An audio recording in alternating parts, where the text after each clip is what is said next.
This broadcast of LSMN is being brought to you by Texas Roadhouse in Flower Mound. Come by for our hand-cut steaks, legendary sides, and fresh baked bread. We're open till 11 o'clock, so stop by after the game. Texas Roadhouse. Legendary food, legendary service. Welcome to LSMN as we prepare to bring you the Hebron Hawks versus the Marcus Marauders. Tonight is actually Hebron's homecoming game, so expect a good show out from them tonight. Yeah, so it's big for Hebron, but it's also very big for Marcus. This is a huge game for them. They have to have this win for a big staple win. If they can get this win, they show the other district teams that they can win games, especially coming off that big loss against Flower Mound. Last game, they played Plano West. They won 37-14. They came out strong with their offense. They had a good start, good quick start. I'm sure they're going to look to do that tonight. And speaking of momentum, both teams coming into this game with pretty large win streaks. As that kick goes out of bounds, it will put Marcus at the 40-yard line.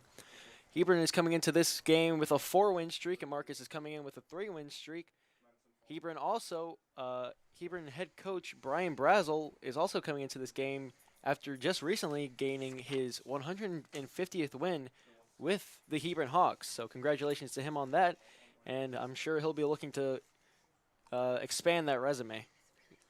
Yeah, they're going to look to go 5-3 tonight and definitely show the other district opponents they can beat these top-tier teams like Marcus, because they haven't, other than maybe Flower Mound earlier in the year, they haven't played teams like Marcus or Louisville yet. So this can be a big game for them, especially on their home field during homecoming. And it looks like Marcus will be starting the night with Cole Welliver at quarterback as they send the man in motion. And they hand it off to number 15, a quick jet sweep. Goes for a loss of yards. And I'm sorry, I called Jackson Warren Cole Welliver. That is my mistake. Yeah, I think they're just going to try to get the run game going. They like to do that. They like to run that play action type thing and go deep passes. Marcus definitely executes with those long passes. That's their go-to offense, is to just try to run off the play action, get some space open downfield.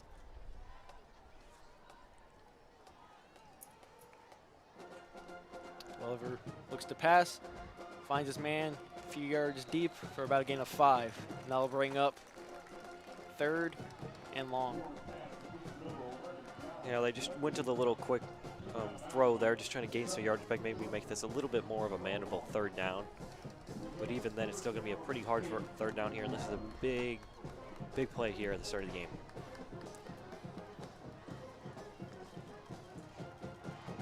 Well, Warren fakes the handoff, and pass is complete to number 17, Connor Vaughn, and that will give Marcus a 1st down.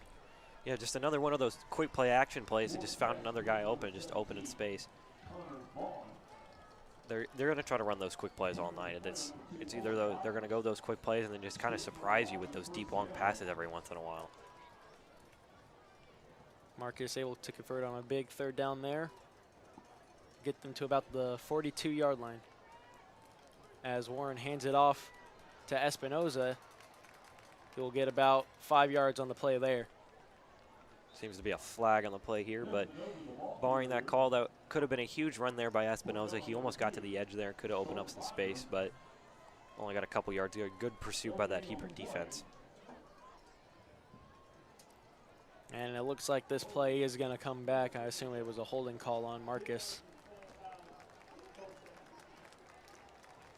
Yeah, that's going to send them back. That's going to be a really bad start to this drive. They're basically just back to where they started this drive in the first place.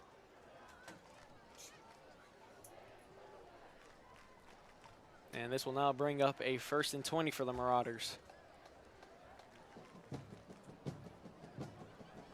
They're definitely trying to get their key players in space here, probably in this play, try to make something happen.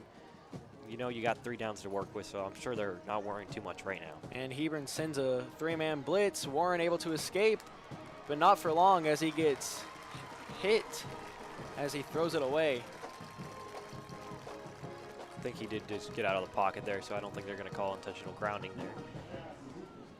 Yeah, just good defensive line movement there by Hebron. They just able to get to the quarterback quick. They've been doing that to start the night so far, so if they can get that going, it just puts pressure on Jackson Warren, force him to make good plays. And that's kind of what you want to do against this Marcus offense. Marcus with the 3 wideouts. Sends a man in motion. Fakes the handoff to Espinoza. And a quick screen pass. He's going to get stopped at the line of scrimmage. And number 20, Walker Wells, looking for that face mask call, but it doesn't look like he's going to get one.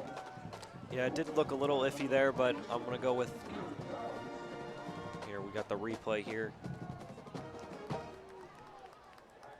Just going to go with, I'm pretty sure he just took him down cleanly. Ref didn't see anything. The ref was right in front of that, so I'm sure what he saw was probably the right call. 3rd and 21 for the Marauders. Going with the forward wideout strategy here. So Warren drops back to pass. Just rolls out of the pocket, finds a man down deep. And that is going to be blatant pass interference on number 7, Trenton Brana. Yeah, they just pulled Dallas Dudley down there just from the back. That Hebron corner there just knew that he was going to make that catch if he didn't pull him down, so he just kind of went with that pull play. But I think he just went with it only thinking maybe that's only going to be like a 15-yard penalty. If that is, no, they're going to get the automatic first down. So even then, that might have been the smarter play there by Hebron. And in high school, it's not like the NFL where pass interference is marked at the spot of the foul. Hebron will get, or Marcus will get, 15-yard gain and an automatic first down here, bringing up 1st and 10. As they fake the handoff and go with another short screen pass to Dallas Dudley. And it looks like he might have been just short of the first down marker there. Yeah, just another quick screen play. They're just running these quick plays, and they're getting some pretty good yardage off it. But talking about that pass interference and how it didn't get all those effective yardage, but it probably brought some momentum back into Marcus's offense. So we're going to see if that comes back to bite Hebron later in this drive.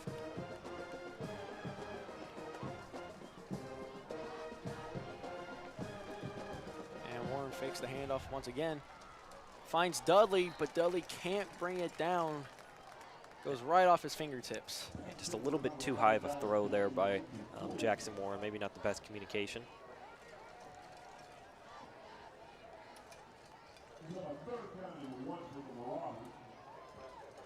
Looks like Marcus is going with the, this is an old little line strategy. I've seen this before. Michigan's played it a couple times where they just set their guys up in a line so Hebron's defense doesn't know how to set it up. It's just a smart play, so basically Hebron's unprepared. And a quick toss-off to Espinoza is going to get Marcus the first down. Yeah, just basically that whole line formation there is just so that Hebron's defense isn't prepared for what's coming, because usually you can tell by the offense what they might be running, but when you do it like that, Hebron doesn't have much time to react and set up what might be going on. Very smart play calling by the Marcus head coach there. Yeah, I'm sure Coach Atkinson for Marcus is going to bring some more of those out tonight. Warren in shotgun once again. Little movement on the Hebron line. Don't think they're going to call it here. I think Marcus is just going to reset here. And Warren fakes the handoff again. Tries to find Dudley on the sideline, but can't get to him. That's going to be an incomplete pass for Marcus. It'll bring up 2nd and 10. Yeah, just Warren's just making too quick of decisions here. He's just not giving too much time. I think he's just either not throwing the ball at the time he should be, or he's just not making the best passes. That's 2 passes now where he's just missed his target. But good defense by Hebron to make those miscues happen.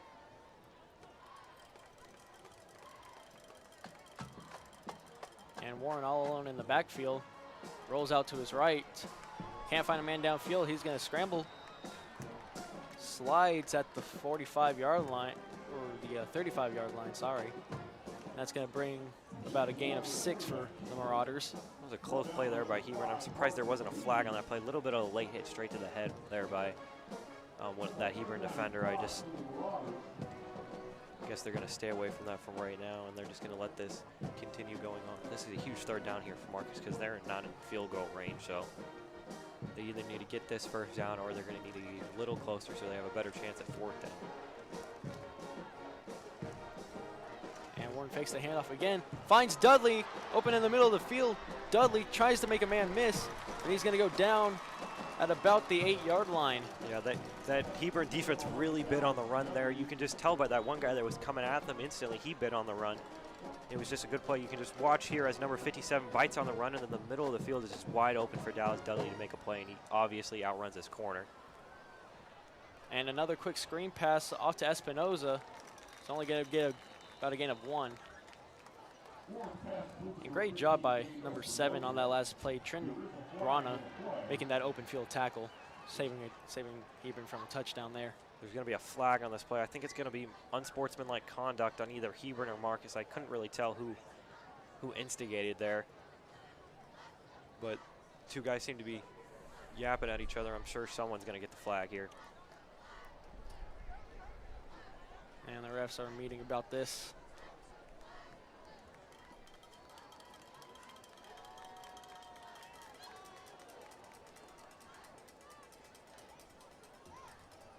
And Marcus going in that single file line once again, trying to catch Hebron's defense off guard again. See if it works again. And it looks like the refs are just going to pick up the flag here. Oh. Sorry. Looks like the penalty was on Hebron. I'm not sure what it was though, but that'll put Marcus at Hebron's 4-yard line.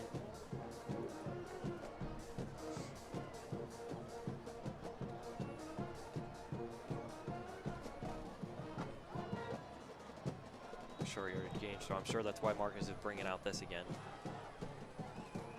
This could work. It worked last time, obviously. They got the short yardage play they needed last time. This could be the same play as last time. And Espinoza is going to run it up the gut, and there's another flag on the play. Could have been holding again, but Not sure. see here, any flag against Hebron is just going to make it maybe at the 2-yard line here for Marcus, but yep, and that's exactly what it's going to be. It's just going to be move up an extra yard for Marcus after that play, since we're right next to the end zone. Marcus has played 2 plays in the red zone, and it's still first down for him. And they're going in the single file formation again, and it seems to be working. I don't blame him. Coach Atkinson for Marcus definitely had his tricks up his sleeve. And Espinoza runs it up the middle once again, and he fights his way in for the touchdown, and that will be a Marcus touchdown, the first one of the night. Yeah, up 6-zip early, just well-played offense. They got luck. They got some key flags on that Hebron defense, made some good plays when they needed to, converted a couple good third downs, and just a great drive to start the game. Score is now 0-6, pending the extra point, with 6 minutes left in this first quarter.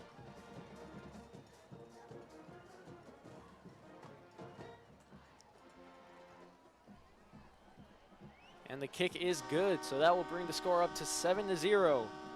Marauders currently beating Hebron at their own homecoming game. Yeah, just not the headset defense there. Just the big flags on that Hebron defense just didn't play very well. You know, it was just the flags really contributed to that drive there for Marcus. They had a good drive offensively. They converted on some key third downs, but also Hebron kind of gave them a hand with those penalties on third down. And even in the red zone there, just getting 2 flags in the red zone, that's just not acceptable for that Hebron defense. So I'm sure coming out next drive, they'll play a little better. But it could be interesting to see how Hebron's offense reacts here.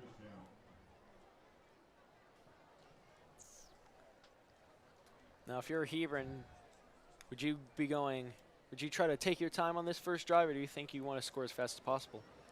Well, you just saw Marcus go down the field. They took a lot of time off the clock, so it's going to be, I would assume they're going to come out. They know their game. They know they can beat Marcus. They beat some big opponents already. They beat Flower Mound, who did, of course, Flower Mound did beat Marcus. So they know they can beat these type of top-tier teams in their district, and they've done it before. They've won district a couple times in the past, so, you know, they're a good team this year. They can do this. It's just going to be a matter of they actually come out to play. As their coach always says, it's always looking to the next opponent. It's always, Brazel's always looking to the next opponent. He's never looking too far in the future. He's always set on what's going to happen next. And number 1, Dakota Bridges back to receive for Hebron, but it looks like he's just going to let this one go out of the end zone for a touchback. That will put Hebron Hawks at their own 25-yard line to start the drive. Yeah, we're going to see how this offense come out. They do score a lot of points when they need to, especially coming off that 34-12 win against Capel last week. They played some good football, and of course they haven't lost a district game so far, so of course they've been playing well in district. They are 4-3 on that hand, though. They did lose their 3 opening games out of district play. So, you know, they're just going to have to come in here and just play how they've been playing. They're on a good streak. And Hebron with the 3 wideout formation. Looking deep. Oh, almost caught by number 14, Micah Green. Yeah, Jacob Bunniff, the first play of that game by him, was just a long pass. Tried to catch Marcus off guard, and they almost did. He almost made that, Green almost made that catch there, but also at the same time, Chance Sauter for Marcus made almost a great play too, so could have been a pick there, but they're just trying to catch on Marcus off guard there on that first play. Hebron going with the 3 wideout formation again. Bunniff hands it off to number 21, Fred Ware. He's going to get stopped just at the line of scrimmage. Yeah, the Marcus sideline really likes that one. That's going to bring up a huge 3rd down here for Hebron. They're 3rd and 10. Of course, on this first drive, you don't want to go 3 and out after you give up a score on the defensive side of the ball. I'm sure they're going to throw the ball here.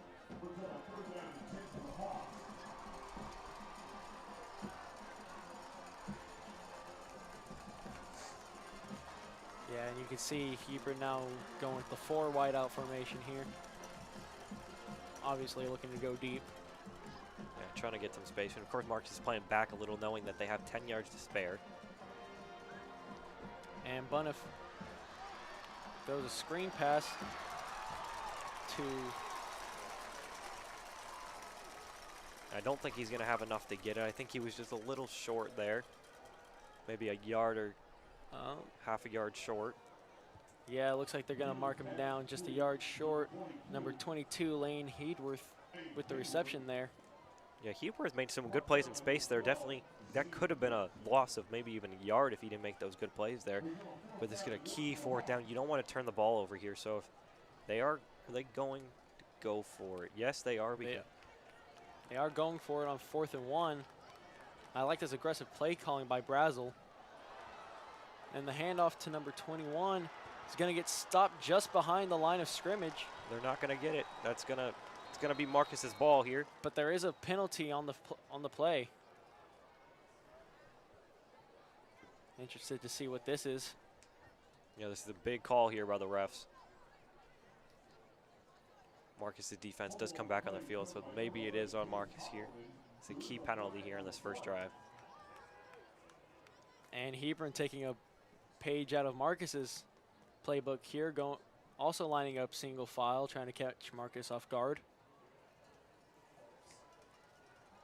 Looks like Brazel saw how Marcus used that against them, and he was like, hey, why can't we do that?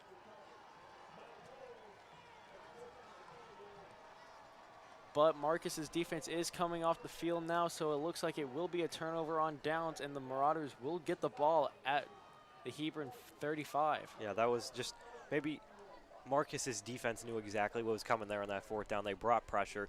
They stopped the run, and Hebron just couldn't go anywhere. He couldn't gain that 1 solid yard they needed, and this is huge here because Marcus has small field to work with, and they already drove down the field pretty effectively last drive, so if they can come up here and get a 2-score lead here in the first quarter, that would be huge.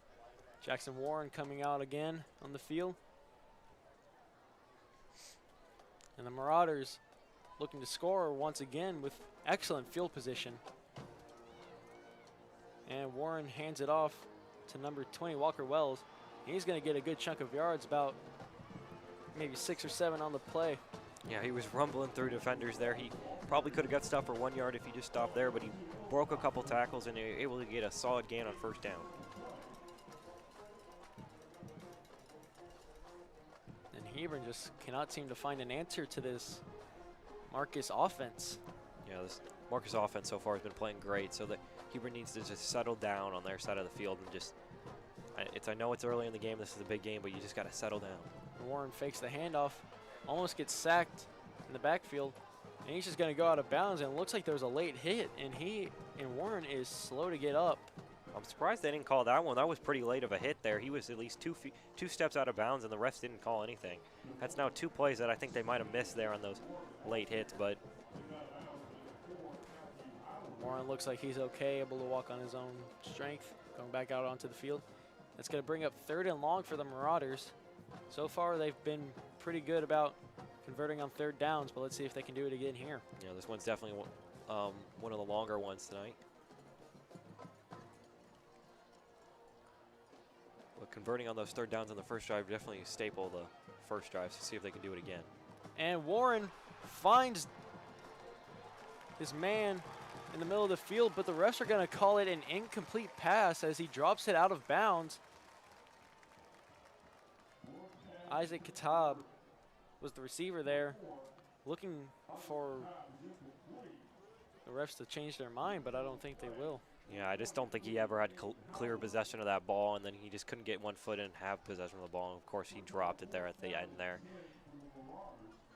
So they could have got that 3rd down there. They had that set up perfectly, but I think they're just going to go for the punt here probably.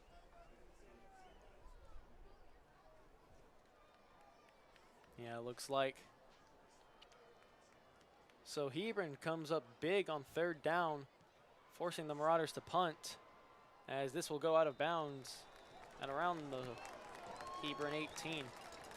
Yeah, big defensive stop there by Hebron. They played that well, especially coming off that fourth down turnover. They needed that because you can't go down 2 scores in this big of a game here. And now if you're Hebron, after that quick 4 and out last drive, what do you think the game plan is now?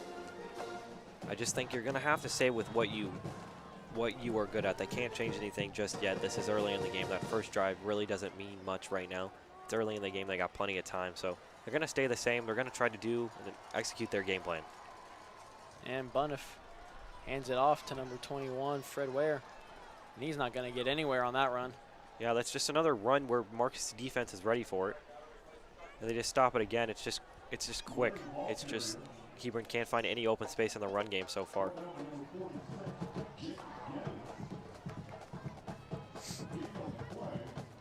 Yeah, Marcus just bottles that one up. 2nd and 10 for the Hawks on their own 20-yard line. And Bunniff fakes the handoff. Finds a man downfield. Incomplete. Number 1, Dakota Bridges, the intended receiver, couldn't get there in time. Yeah, just just good pressure by that Marcus defensive.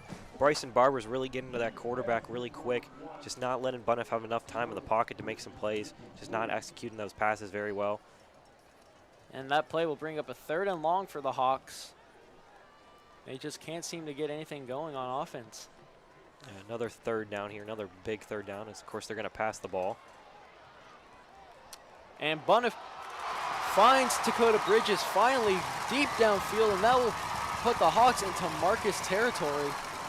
Yeah, just wide open downfield, really not a man that close to him. And Bunniff just made a good play in that pocket to find some space and be able to throw that ball. And now the Hawks going with a hurry-up offense. They're just going to hand this ball off, try and get a few extra yards. And a big slam from Fred Ware. It's going to get them about 4 yards on the play. It's going to bring up a 2nd and 6. Yeah, they're going that quick handoff, trying to catch Marcus off guard, especially after that big play. Looked like they even cut the chain gang off guard. Now it looks like the Hawks are taking their time. Yeah, they're trying to reset here. They know they can't go too quick. It's too big of a possession here. Only about 1:15 left in the first quarter. The Hawks looking to make something happen before the quarter ends. They're just going to hand it off to Ware once again. It's about 3 on the play. Yeah, not really going to get much there. It's going to be another kind of decently long 3rd down here. Marcus has been good at getting into 3rd down. They just got to convert and make sure they don't actually convert on this 3rd down like they gave up last 3rd down.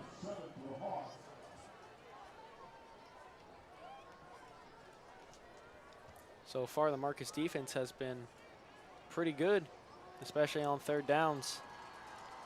Yeah, they're probably going to bring pressure here like they do a lot.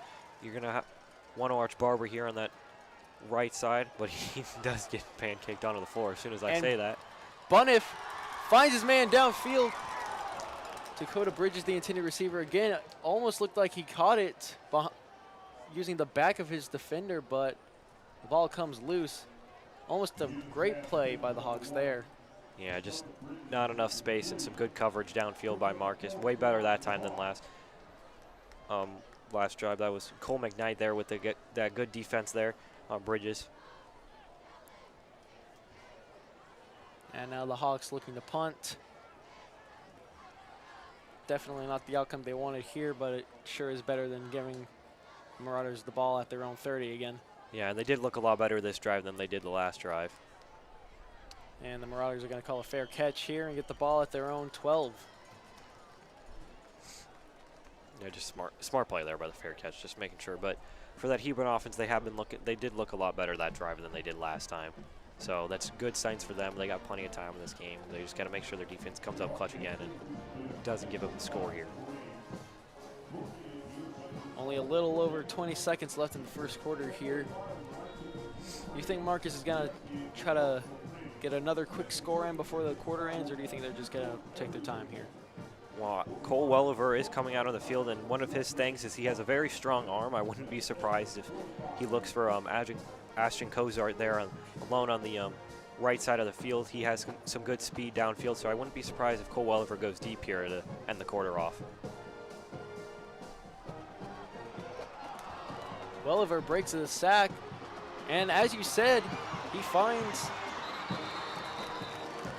his man Ashton Cozart on the sideline. And Cozart is going to bring the Marauders down to about the 50-yard line. That is the best thing I've predicted my whole entire life. I'm pretty proud of that. But as I said, you know, they try to go that long yardage play there by Cole. That's his key thing there. He's got a strong arm. He's got pretty good accuracy, so he can throw those balls downfield. And him and Cozart have a great connection. So those two work very well together.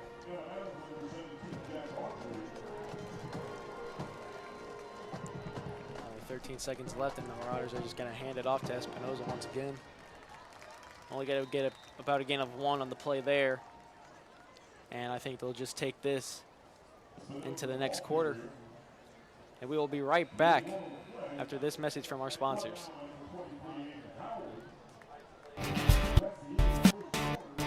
This broadcast of LSM is being brought to you by Texas Roadhouse in Flower Mound. Come by for our hand-cut steaks, legendary sides, and fresh baked bread. We're open until 11 o'clock, so stop by after the game. Texas Roadhouse. Legendary food, legendary service.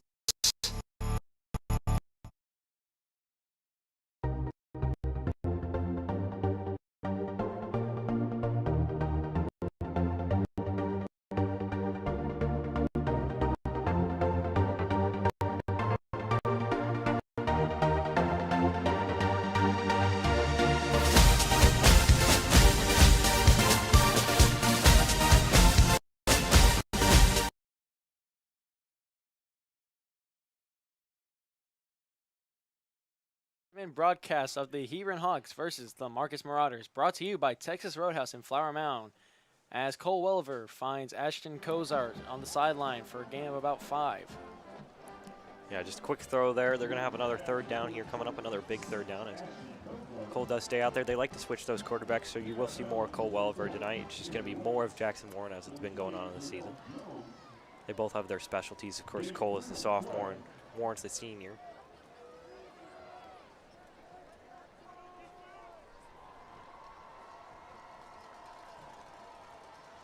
And the Marauders fake the handoff again. Welliver tries to find Cozart again.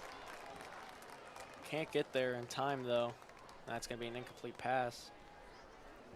Yeah, every target there by Cole was just a Cozart. He likes that combination. I'm sure that's what he was trying to set up that whole time. So he was just trying to find that guy over the middle. He probably almost had Dudley too on that left side of the field. He probably could have went too, but he almost snuck that pass in there. So that was a good pass by him, just a little bit off cue. And that fourth down is going to bring up the Marcus punting unit. Number 22, Lane Hallworth, back to receive for Hebron. Yeah, so we've seen that pretty good long drive by Marcus to there, and now both sides have just not been able to get much going on the offensive side of the ball. And that punt goes out of bounds at around the Hebron 23-yard line.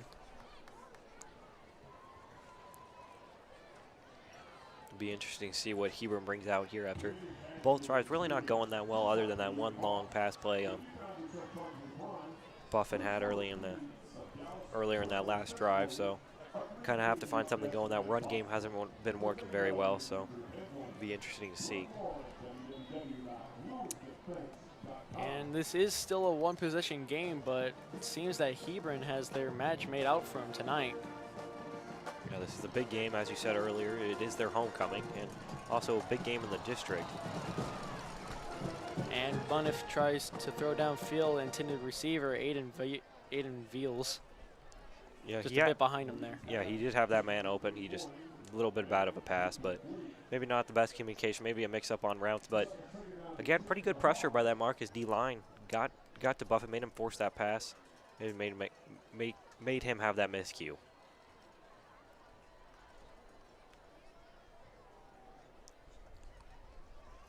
And the Hawks really taking their time on this drive. Don't want to make any mistakes.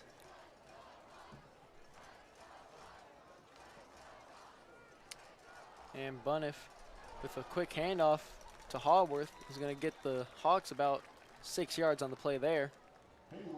Bringing up 3rd and short. See if they can convert on this 3rd down, because I'm sure you're going to have to bring out the punting team here.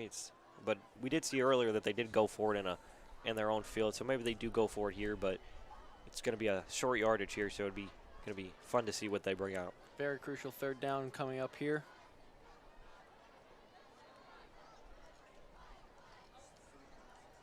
Hebron going with the 3 wideouts here. And a shotgun formation in the backfield. As Bunniff fakes the handoff. Tries to escape the pressure.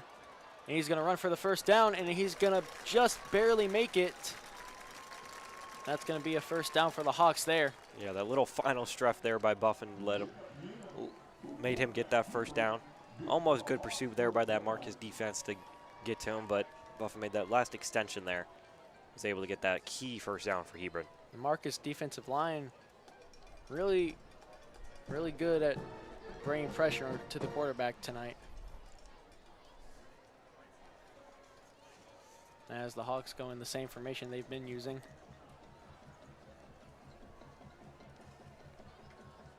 And Bunniff looking to throw deep once again.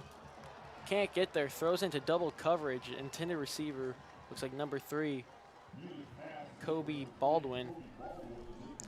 Yeah, you were talking about how Marcus was bringing some good pressure. So far, Jacob Giddings has 6.5 sacks for Marcus, and Bryson Barber has 7.5. So they've had a lot of good pressure this season, as both of those combined for about 14 sacks this season. So that's some pretty good pressure on that Marcus D line. So you kind of just got to keep it up and bring some more pressure, because as you can tell early in this game, that is bringing some miscues to this Hebron offense. And Bunniff fakes the handoff again, looking to throw deep. Finds a man downfield, number 14, the intended receiver, Micah Green, lays out for a desperate attempt to catch that ball, but it's just too far in front of him. Yeah, and that time Buffett just made a miscue mentally. He had plenty of time in the pocket. No pressure was coming whatsoever. So he just overthrew his receiver a little, but he's finding those open spaces downfield, so maybe that can come together later in the game for here. And of course, it's still a one-possession game.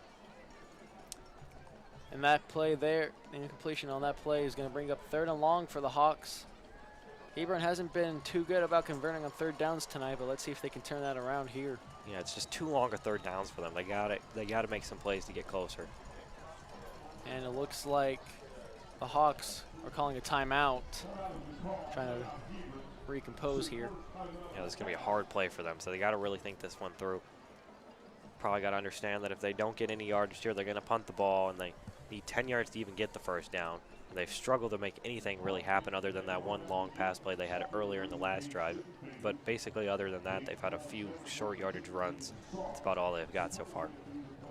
You're right. This Marcus defense is absolutely smothering the Hebron offense, not letting them get any yardage almost. Yeah, they played well. We've seen them play well. You speak of that, they held Plano West last week to only 14 points, and they of course in the Mountain Showdown they played well too. It's always the offense, whether if the offense can get started, and the defense is always there. It's just a matter if they both can go together at the same time. That's kind of been Marcus's issue. Maybe they have the offense one night, but they don't have the defense, or they don't have the defense, but they don't have the offense. That's been their big issue so far, is staying consistent on both sides of the ball. And it looks like Hebron looking to throw deep as they bring out 4 wideouts here. And Buniff drops back to pass, trying to find an open man, scrambling in the pocket, and he's going to run for the first down. He's going to slide after a gain of about 8 yards. Not enough for the first down there, but a very good run by Buniff. I think that maybe, yeah, they're just going to bring out the punting team, which is probably the smarter play there. Just don't want to risk anything early in the game here.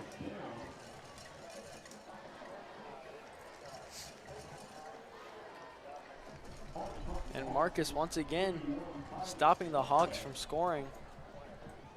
Yeah, I'm sure Marcus's defense has been like, yeah, we've done our job. We've stopped it pretty much every single time, so they're definitely going to want their offense to bring some more points on the board here, no matter what way it comes in, either a field goal or a touchdown. And number 2 with the reception here. He's going to run it back. A lot of open field. Only a few men to beat. He's at the 20, the 10, and that's going to be a punt return touchdown for the Marauders. Yeah, just not good coverage there on that Hebron turn, and just a lot of open space. He broke a lot of tackles there, and just a good run downfield. And that is going to bring the score up to, oh, actually there is a penalty on the play.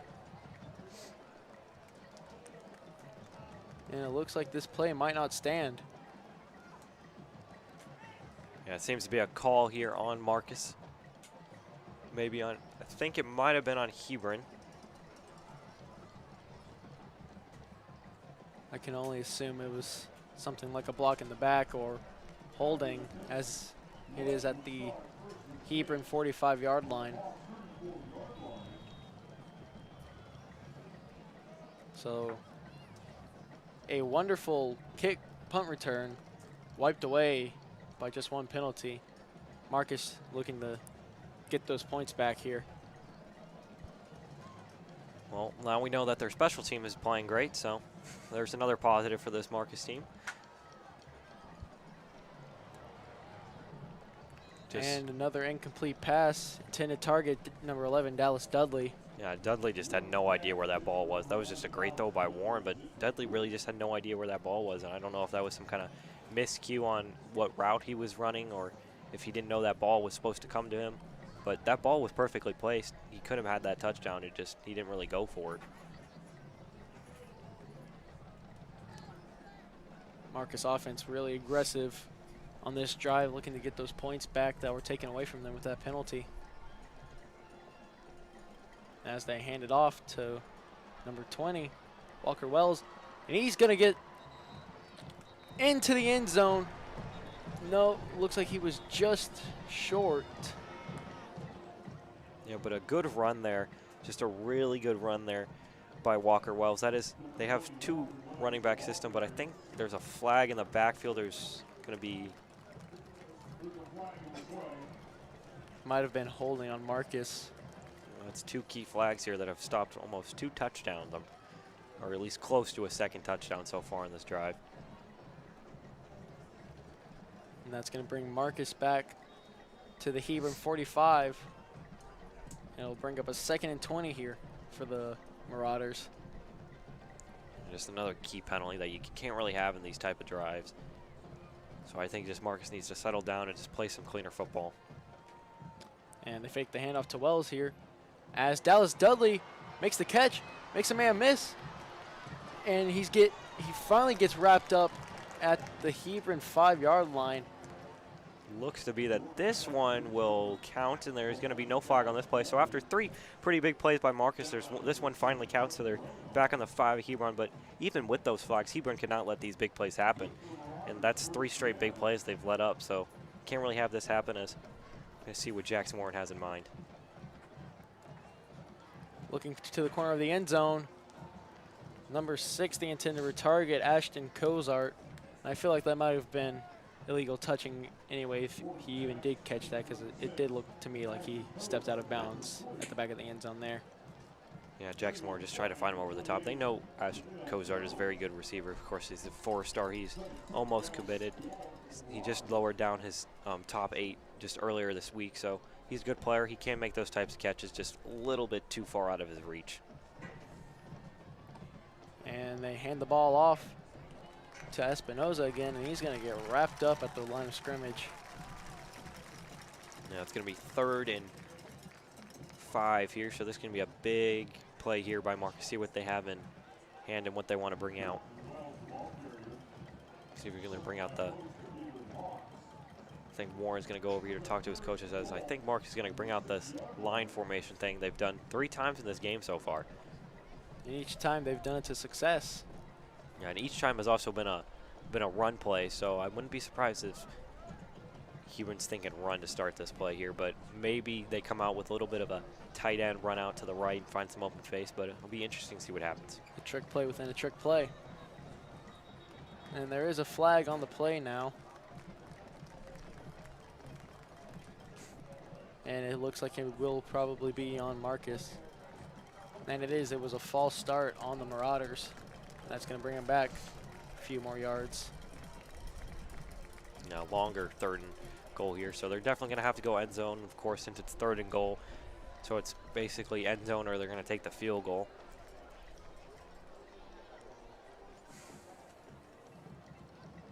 Definitely looking for the end zone here if I were the Marauders.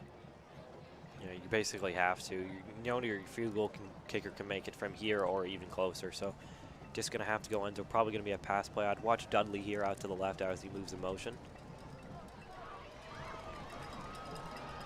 And it is caught. No, out of bounds, it seems. So that's going to bring up the 4th down and bring out the punting unit. Looks like the intended target was number 85, Sam Wisner. Yeah, Warren just tried to find, I think that's going to be Kahib over the top there, but good coverage there by Hebron to make that play stop, as Mark is going to have to bring out the field goal team.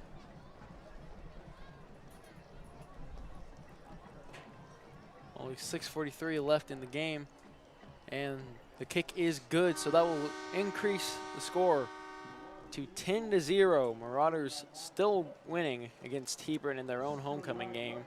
Hebron desperately looking to make a change of pace here. Yeah, but that's good there by Marcus no matter what. They got some more points on the board and let their defense just relax a little, understand that they can give up a little bit of points and it's okay. So good job by that Marcus offense, and good job by that Hebron defense to stop Marcus there, especially after that long play they had to get to the 5-yard line. So, of course, though, overall for Marcus, they got to stop with those key penalties there, because they had 5 or 6 penalties there that basically just stopped them from scoring each time. Yeah, a lot of big penalties on that drive from the Marauders. Definitely saved Hebron a few points there, but in the end, they still couldn't hold out long enough to completely keep Marcus from scoring. Yeah, if I'm Hebron, you got 6 minutes and 39. You're going to receive the second half kickoff. So I say you run out this clock, but you get downfield and you make another score, because if you can do that, then you can come in down 10-7 going into the second half and even have the chance to take the lead on your first drive. So you got to really milk the clock here milk the clock and get downfield. But as I say that, the run game has been struggling, so it's going to be interesting to see what they bring out. Number 1, Dakota Bridges back to receive for Hebron once again. Excited to see what Hebron brings out on this drive. Yeah, they've had those long pass plays pretty open so far. Of course, they converted one of them and then missed a couple last drive. So I'm sure they're going to go for that again. They always have those guys little deep over the top open a lot. So it's going to be pretty interesting to see if they go with that or try to get this running game going. And the Hawks just let that one go out of the end zone there, so that's going to give them a touchdown and the ball at their own 25-yard line. Yeah, Buffin has had some accuracy problems on the first couple drives. So it's going to be interesting to see if he can come back from that. Of course, not all those accuracy problems were his fault. This Marcus D-line has done great, as we said earlier. And Bunniff quickly rolls out to his right and gets it off to number 3, Kobe Baldwin, for a gain of about 9. That's going to bring up second and short. Yeah, just good quick throw there. Set up a, maybe even go for a long pass play here, since you know that 2 yards is going to be quite easy to gain, maybe on 3rd down or even 4th down. So they could go for this long pass play. I wouldn't be surprised if they do.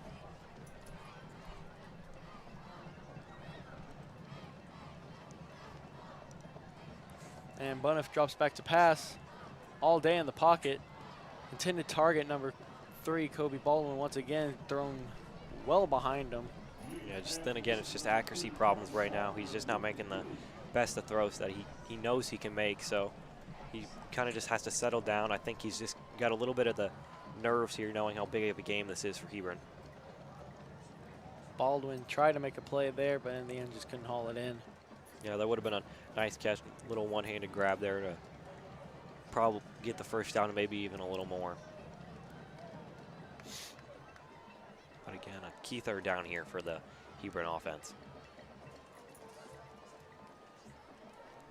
And they're just going to hand it off once again to Fred Ware, but it looks like he's not going to get enough for the 1st down.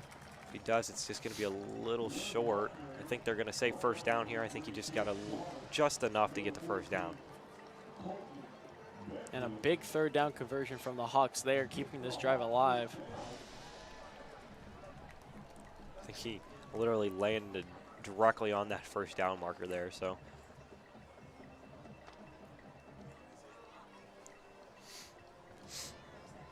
Hebron really liking this formation they've been using in the past few plays. Sticking with it so far. Bunniff drops back to pass. Scrambling in the pocket, trying to buy some time as they pass it off to Ware. And he's going to get all the way down to the Marcus 45. But there is a penalty in the backfield, so it looks like this play will be coming back. Yeah, here comes the key fouls here against Hebron on their offense. So it's just really been a foul game so far. It's just flags have been the moral of the story for this game so far. It's just another key holding call.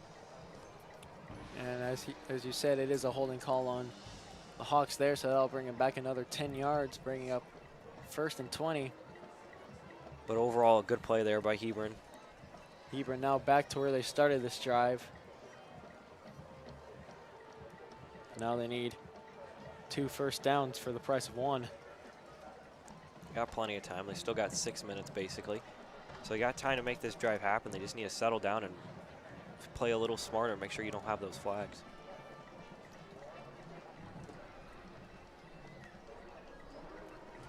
And Bunniff fakes the handoff, throws deep downfield, and an amazing one-hand catch by number 14, Micah Green. Somehow able to pull that in. Think that he might have dropped it there at the last second, and yes, he did. He did drop it there, but good attempt there. Had the one-handed catch, but just made a little bit of stumble there on that last play and just couldn't rowel it in. Almost an amazing play. But then again, that was pretty good coverage by Marcus, so that was a good, well-placed ball there by Buffin. So, I mean, they just got to continue to do that. If they can find those open spaces, they might as well take it. You just got to work better on the accuracy and making those catches. Hebron's starting to get a little desperate now as they bring out 4 receivers. And Bunniff throwing down deep once again. Caught by Dakota Bridges, and he has nothing but Green in front of him as Hebron finally scores their 1st touchdown of the night. Yeah, there it is. They finally broke through for Bridges.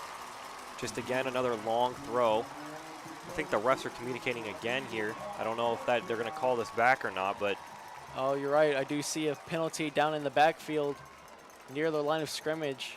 Yeah, see what they're going to call here. This is going to be a big call here, but players are coming back, so I think this touchdown might be called back. And number 14, Micah Green, clearly upset. And this touchdown is coming back. And just another key play brought back in this game. Yeah, that's penalties on both sides have brought back some key touchdowns, so both teams need to play smarter coming into the second half. Of course, you still got the 5 minutes here in the second quarter, but both teams just need to be playing smarter because that's like 4 touchdowns between both teams that could have been, of course, touchdowns, but flags have held that back. And it looks like the Hawks are going back another 5 yards from the line of scrimmage, bring up second and 25. I wouldn't be surprised if they're just going to go deep again. They've had it the last 2 times, so you might as well just try again. You got to make up 25 yards, so you just got to. It does look like the deep ball game has been working for Hebron a bit better than anything else they've been doing, so I wouldn't be surprised if they threw it deep again. As Buniff fakes the handoff and finds number 3, bobbles the ball a little bit, but eventually brings it in, and that'll bring it. Now that's about a gain of 9 on the play there. Almost brings it back to the original line of scrimmage as they'll bring up 3rd and 11. Yeah, just bobbles it a little bit, able to maintain possession. Still going to be a long 3rd down here for Hebron, but they did gain some key yardage back. Great effort by Kobe Baldwin there to keep his eye on the ball there and just track it down and pull it in. Yeah, this is going to be a huge 3rd down because if they can't get this, they give the ball back to Marcus with at least 4 minutes left on the clock. And Buniff all day to throw. Finds Baldwin again, just a bit too high for him. Can't reel it in there. And that would have been a 1st down for the Hawks, but this will bring up 4th down. Yeah, so flags and just pass accuracy, just kind of really killing that drive off. Of course, you had that touchdown, but of course the penalty holds that one back. So looks like Hebron's going to bring out the punt team, and Marcus now has 4 minutes and 32 seconds to make something happen on offense. Both teams not really able to get much going on offense, but Marcus has been able to break through and get 2 scoring drives tonight. Let's see if they can make it another one. Yeah, another score here would be huge for Marcus. And a bit of a short kick from Hebron, but a good bounce will bring it back to about the 30. But Marcus does field it and brings it up to about the 34. Yeah, so you're going to need about a little less than 70 yards here, but they can get downfield and maybe even get a field goal here would be huge. I'm sure they're just going to try to go down, do what they've been doing. They've been the one team that's actually been able to score so far, so obviously what they're doing has been at least a little bit more right than what Hebron's been doing. Well said, as Jackson Warren comes back out onto the field again.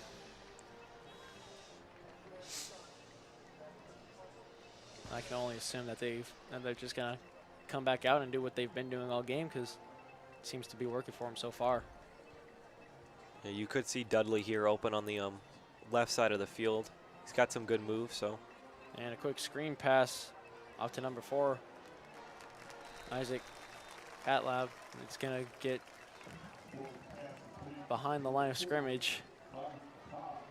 Just lose a couple yards. Just tried to go with that quick screen pass, but just couldn't find any open space. So I'm sure this time they'll go a little bit further downfield and rely on, of course, Cozart and Dudley, their 2 lead wide receivers, to make something happen.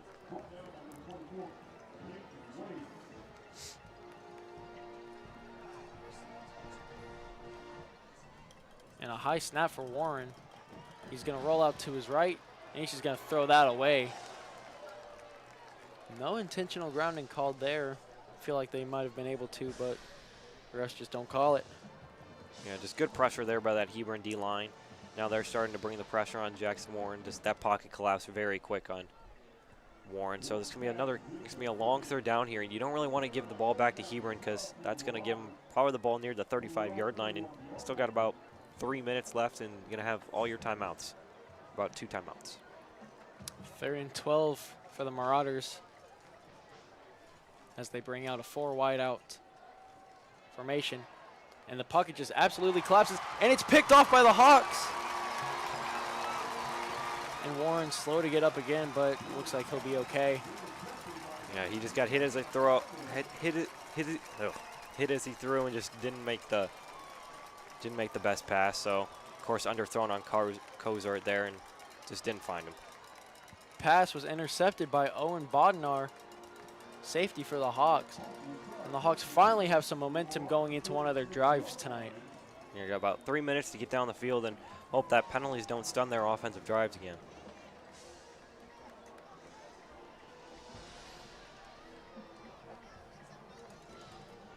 Hebron going with the 4 wideout formation again. As Bunniff throws it behind the line of scrimmage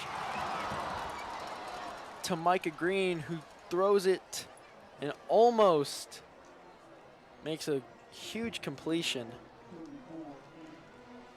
Yeah, they just try to go with that little trick play there to start off the drive, and they had the man downfield, but he just dropped it. He was open. He had the pass in his hands. He just dropped it, but a well-executed play nonetheless. I wouldn't be surprised if we saw another one of those plays later on in the night. Yeah, they've basically worked this time. They just couldn't keep their hands on the ball, so I wouldn't, as you said, we wouldn't be surprised if that happens again. Now Bunniff rolling out to his right. Finds Bridges for a gain of about 5. And the clock is going to keep rolling. So there's a little under 3.5 minutes left in this game. Yep, another key third down. It's going to be about 3rd and 4 maybe.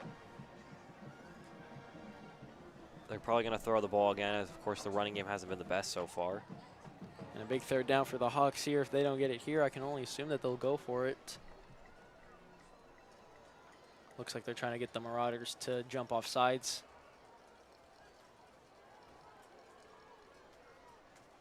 Doesn't look like the Marauders are going to fall for it. Bunniff drops back to pass, looking for an open man. All day to throw. Pockets collapsing. Escapes the sacks.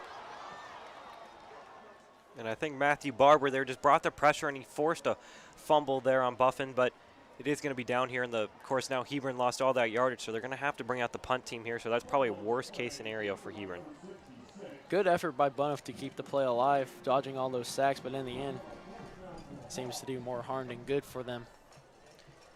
Yeah, as you said, but I'm sure that Hebron probably has enough time on the play clock here just to kill the rest of the 2 minutes and just maybe bring it into the 2-minute warning. There is no 2-minute warning.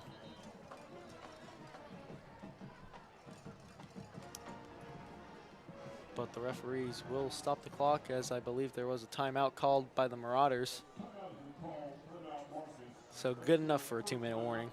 Yeah, that works too, but even then, Marcus is going to have time on the clock. They're going to be able to get downfield, so they're going to get this ball back maybe around their 20, barring any other out-of-the-world events here in this game. So they could get downfield. They have enough time. They have the firepower. It's just whether if they play like they have the firepower. So I wouldn't be surprised if they bring out Cole Welliver for this closing drive here, considering his arm power. Yeah, we saw that early in the game when he got that like 40-yard gain to that Kozart pass earlier in the second quarter. So wouldn't be surprised if they do bring that out.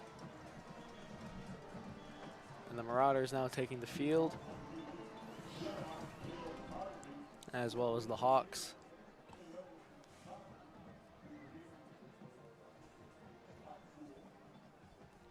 And it looks like number 22, Philip Pons, back to receive for Marcus. Let's see if he can make anything happen on this kick return.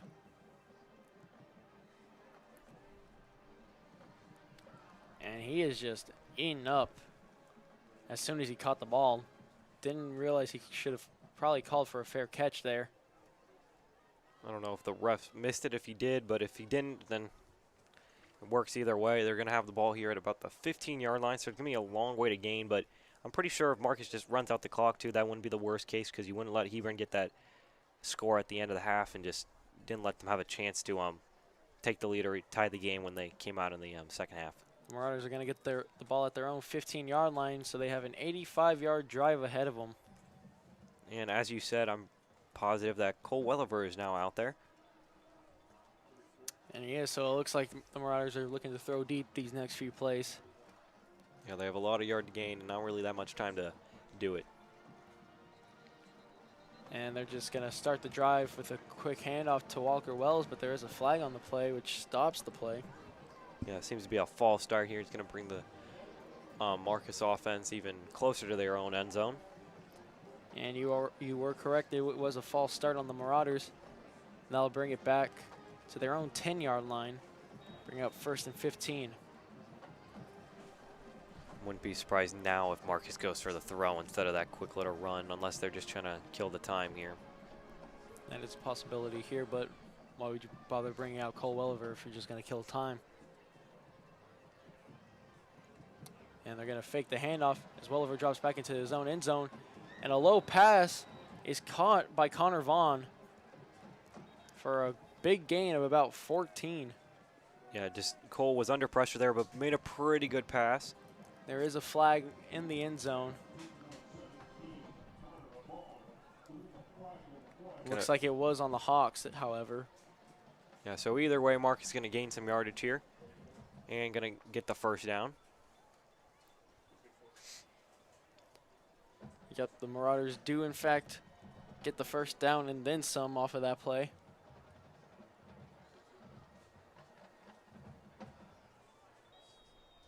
I believe the flag was because of illegal hands to the face on the Hawks. So a big chunk of yardage gained by the Marauders on that play. Yeah, they have a lot more room to work with here, so and a lot easier for them to gain it. And Welliver chucks it down deep. Oh, just through the hands of his intended receiver, number 6. Ashton Cozart. Yeah, I think it was just a little bit too far out of reach there for Cozart. I think it just went right through his hands. So good throw there by Cole, though. Just almost made that connection there. See, almost basically a perfect throw, just a little bit too far out of reach. Just through the fingertips of Cozart there. Would have been possibly a touchdown if that was caught, but that will bring up 2nd and 10 for the Marauders now. I wouldn't be surprised if Marcus even tries to go deep again. I only see 2 wideouts, though. So it is a screen pass to Wells. And he's going to get a good chunk of yards, doing a little somersault there for a few extra. Going to be a short 3rd down. Say that they're going to bring it back to the 45-yard line, it looks like. Yeah, it's going to be a little bit longer of a 3rd down here, as they're going to say that his knee touched just a little before. Now just over a minute left, as it looks like there is a timeout called.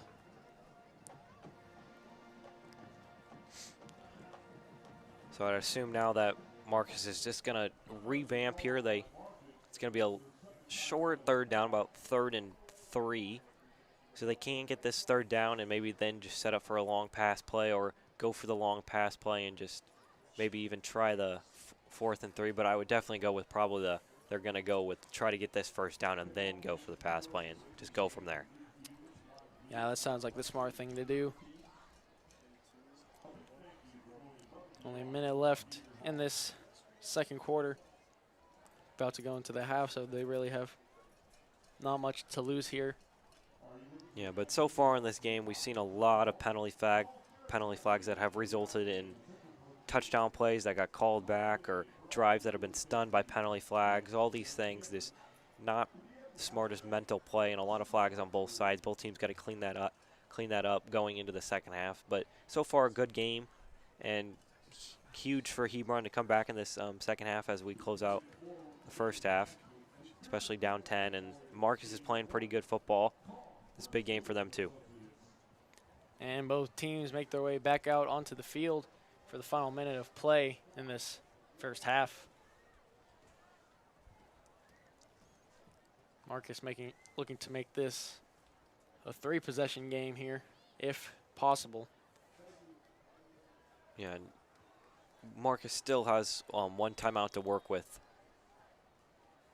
About a minute left on the clock. And Welliver fakes the handoff to Wells. And Wells all alone gets a block and goes out at about the 25-yard line. No flags on the play this time. Yeah, just nobody was covering Walker Wells there. He kind of just faked the handoff and just had a bunch of open space to work with. It's like the Hawks just completely forgot about him and just had plenty of open space to run downfield. And since he went out of bounds, the Marauders won't have to waste another timeout to stop the clock. Yeah, good smart play there by Walker Wells. Just under a minute left for the Marauders to score here. Yeah, so you don't really got to worry about time just yet. You still got a minute to work with, and you got the timeout. So Marcus just needs to keep their heads up and just stay calm. They can definitely get a score here on this drive. And they fake the handoff again. And Welliver finds another wide open man. Number 17, Connor Vaughn, the tight end, will get the ball down to about the Hebron 10. Yeah, that's just a great athletic play there by Cole Welliver. He was basically getting tackled while he was throwing that ball, and he still had the arm strength to go basically across the field and a little bit downfield to get that pass off. Vaughn unable to make his way out of bounds, so the clock will keep ticking. Yeah, they're going to go with a quick play here and just could see. And a quick pitch off to Wells. He's going to get down about at the 1 yard line. Just short of the end zone there. I think they're going to say he got out of bounds, so I think the clock is going to stop. Clock is stopped with 26 seconds left remaining. Yeah, so far Marcus has played this beautifully in this 2-minute drill they've done. And a great truck there by Wells to get the Marauders some extra yardage. Yeah, Cole, especially as that sophomore, he's probably got a lot of pressure on him, being this young of a guy playing in these big games. So he's done very well in this 2-minute drill they've had so far. Second and goal at the 1 yard line for the Marauders. 10 zone or bust for them, it seems. As Welliver gets sacked well into the backfield. And that's going to bring the Marauders all the way back to the Hebron 10. Yeah, he just didn't have any guys open in the end zone.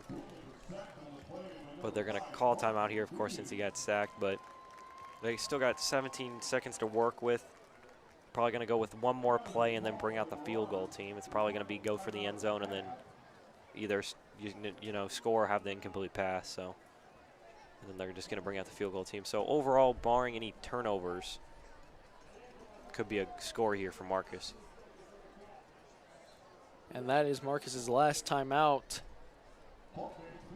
as there is just under 20 seconds left remaining. Hebron needs to get a stop on these next two plays if they want to have a chance of coming back here. It would be huge for Marcus to get the touchdown here, of course, going into the second half up 3 possessions. And then if you get the field goal, you're still only up by 2 possessions, but at least that way you force them to have to score 2 touchdowns instead of a touchdown and a field goal. Absolutely right. And the teams make their way back onto the field here. And Cole Welliver still under center here. Yeah, they've trusted him this whole drive. It would be surprising for them to just take him out. So definitely going to go for the end zone here. Can't see any reason they wouldn't go end zone or bust on this play here. Send a man in motion. And they're just going to hand it off to Wells, who doesn't get very far, only about a couple yards on the play. And they're going to rush out the field goal unit here, trying to get something off before time runs out. Only 5 seconds remaining. 4, 3, 2, 1. And they do get the snap off in time. And the kick is good, so the Marauders do go up 13-0 right before the half. Yeah, that was a little risky there to go for that quick little play there, but it did work for them, so they're going to go into the second half up 13-0. So obviously Marcus playing the better game. A lot of flags on both sides, but some good football nonetheless. And with that drive ending off the half, we will see you at the start of the second half. You've been watching Ellison Man on YouTube, brought to you by Texas Roadhouse in Flower Mound. This broadcast of Ellison Men is being brought to you by Texas Roadhouse in Flower Mound. Come by for our hand-cut steaks, legendary sides, and fresh baked bread. We're open till 11 o'clock, so stop by after the game. Texas Roadhouse. Legendary food, legendary service.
Back to the LSMN Game of the Week.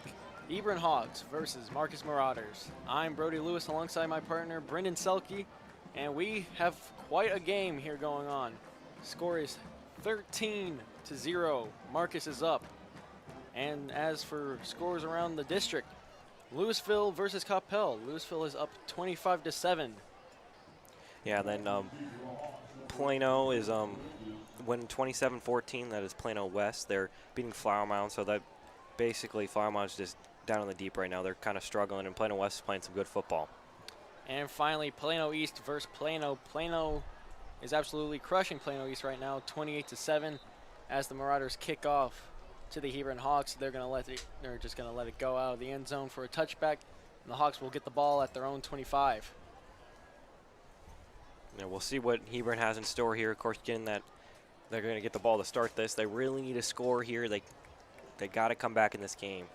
It's coming down to that point where they just need to settle down, and they have to play smarter football, especially coming after that first half. Too many flags, too many miscues on offense. I'm sure Coach Brazel definitely talked to his players about all those penalties they were getting in the first half. Yeah, I'm sure he wasn't too happy about that. And Bunniff with a quick screen off to Bridges. Going to get about 5 yards on the play there. It'll bring up 2nd and 4. Yeah, just quick little pass there. I think that's what they need to do to get going here. Good start. Good way to start the drive here. 6-yard play. See if they can keep this up. And Bunniff rolling out to his left immediately. Finds his man for the first down. Kobe Baldwin with the reception. You know, just again, it's those quick passes, and I think that's what Hebron needs to do just to get their momentum going, getting their confidence up, because during that first half, they weren't making those plays. They were just going down deep all the time. They were missing the passes. Their confidence was lower. So I think they need to go with those shorter passes, and I think it'll work better off. Hebron keeping Marcus on their toes seems to be paying off for him so far. As they hand it off to Fred Ware, he's going to get stopped at the line of scrimmage. And it looks like there's an injured Marauder on the field. Can't quite see the number from here, but it does look like it is number 14 for the Marauders. Yeah, but hopefully he's okay. But going on about the game, it's just Hebron just hasn't really got that run game going so far. So we'll see if they can get that started. But hopefully that Marcus player down on the field is doing okay. I think he just got up. That seems to be number 14, Colton Bedgood. I think he's up and good. He's on his own feet, so that's good to hear for the Marcus defense. I think he just got the wind knocked out of him a little bit. I would expect to see him out later tonight after he recovers.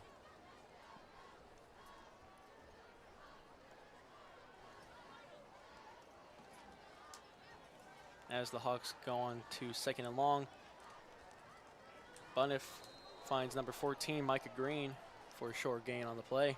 Yeah, just going to be another long third down, which is the thing they've struggled with really so far. So those third downs, they just haven't been able to convert them. They've just been too long to gain. So hopefully come back in this half and maybe have some kind of different plan, and maybe they'll be able to get the first down here. 3rd and 5 for the Hawks here. Looking to try to get the Marauders to jump off sides, but it doesn't look like they're going to fall for it.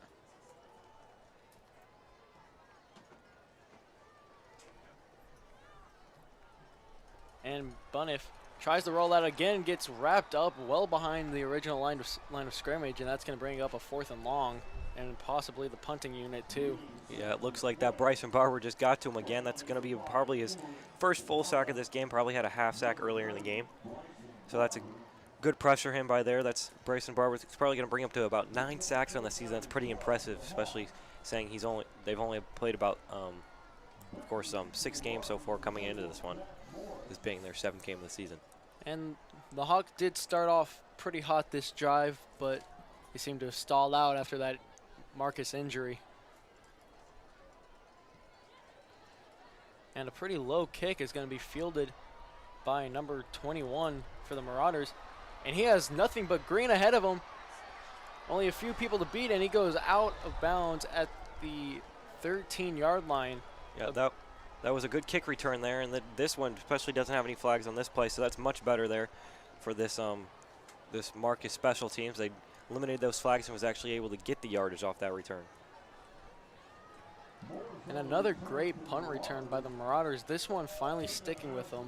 No penalties bringing that one back.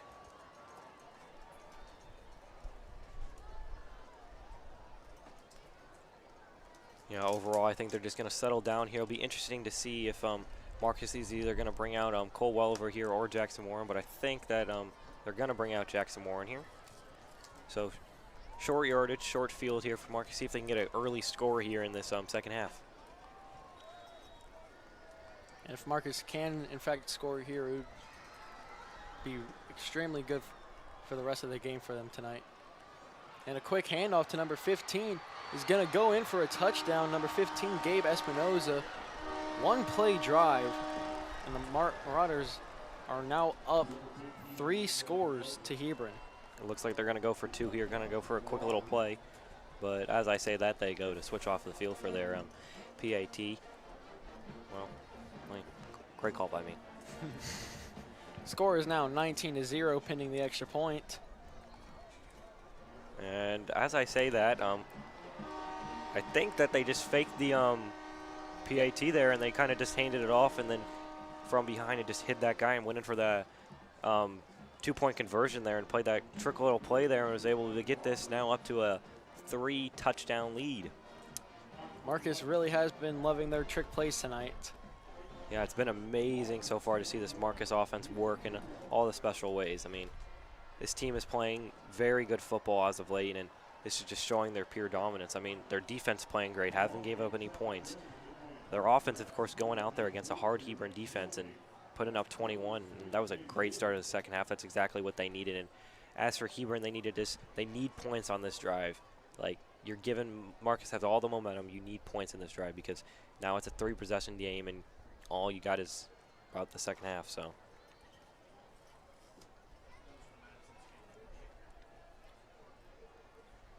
Yeah, Hebron is definitely looking for a quick score on this drive. Want a chance to keep this game competitive. Yeah, you don't.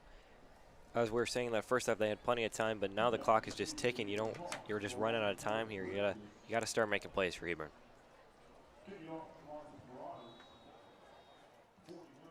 Dakota Bridges still back to receive for Hebron. It'll be interesting to see if Hebron changes something up because this offense has been stagnant as of right now, so they really got to figure something out. And Bridges is going to take it out of the end zone, trying to make something happen here. Almost breaks free, only had a few people to beat, but he gets wrapped up just shy of the 25. Marcus does say they picked up the ball there, but I think they're just going to call him down, so going to just be a first down here for Hebron in there, about the 24-yard line. Just shy of a touchback, so looks like all that effort there was for naught. Yeah, and he was down, as you can see on that replay there. He did touch the ground before he lost possession of the ball, so of course that ball will be going to Hebron. Bunoff bobbles the snap a little bit, but manages to pass it off to Bridges. Gets about a 5-yard gain on the play there. Yeah, they really got to start figuring out things here. They can't go for any more 3-and-outs.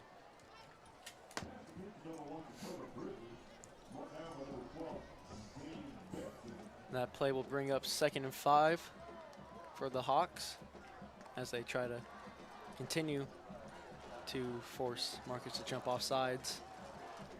Yeah, they just need to settle down here. They got to make something happen. They know they do. So can't really. You can only play football in the way that you can. You can't rely on the other team to make mistakes. They got to start playing their game. And the Hawks hand it off to Lane Haworth, but there are flags on the play.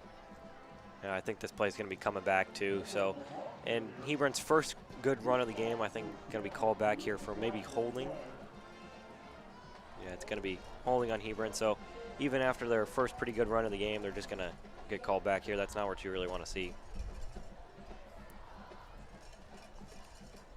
And Hebron, once again, going back to those crucial penalties, taking away big drives.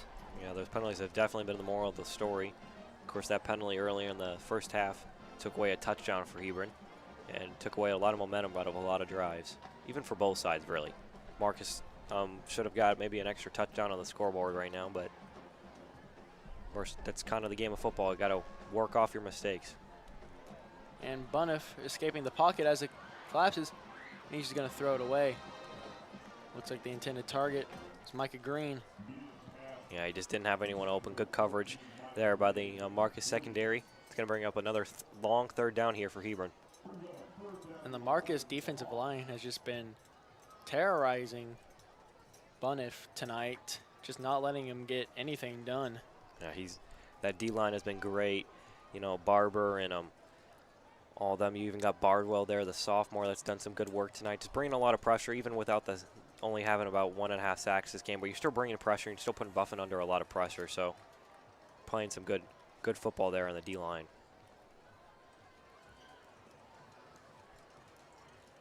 And Hebron now with a 4 wideout formation, looking to go deep.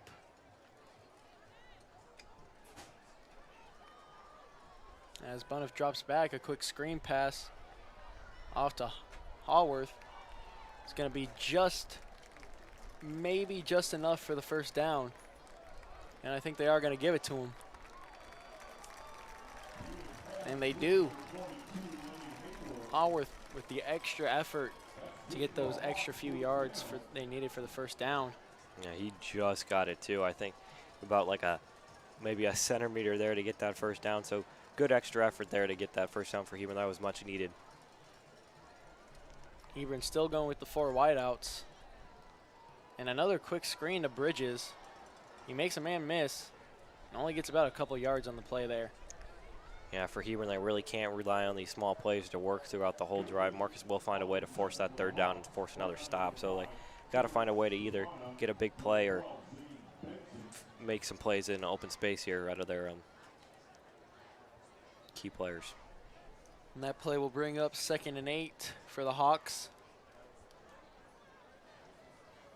as they seem to be sticking with that formation that they've been using, except now they have 3 wideouts on the right side of the field. And Buneff dropping back, finds a man down deep. Oh, Micah Green, the intended receiver, can't hold on. Seems to go right through his fingertips. Yeah, he was wide open too. He should have had that catch, and that would have probably been a touchdown for Hebron, because of course, the receiver had plenty of space to break free for a score, but it's going to bring up another long third down for Hebron. They got to make something happen here again. They can't keep having these third downs, so going to be interesting to see what they come out with again. And I believe that is not the first time that a receiver has dropped a pass that they probably should have caught tonight. Yeah, plenty of passes that should have been caught. I know that some have been on the quarterback, but you got to make those catches sometimes. And Buneff rolling out to his right again. Finds a man, but he's tackled down short of the first down, it seems. I think they're going to... Oh, they are going to give it to them, however. I think that was a little closer, especially closer than the last one, but I guess they're going to give them forward progress.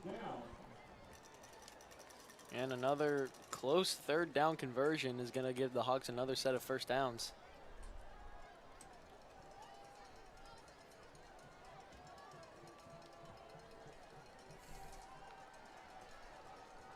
Buneff with another screen pass to Haworth. Haworth gets the first down and then some.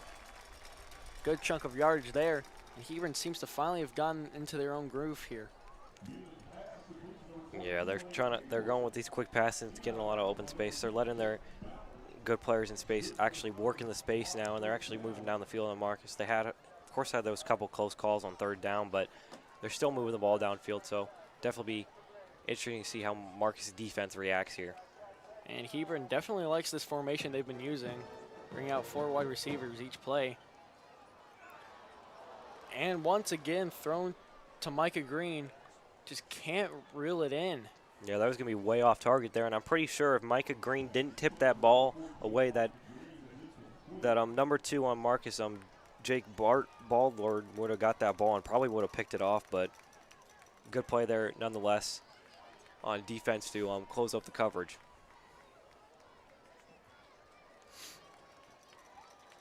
And the incompletion on that play will bring up 2nd and 10 for the Hawks. They've slowly but surely been making their way down the field here.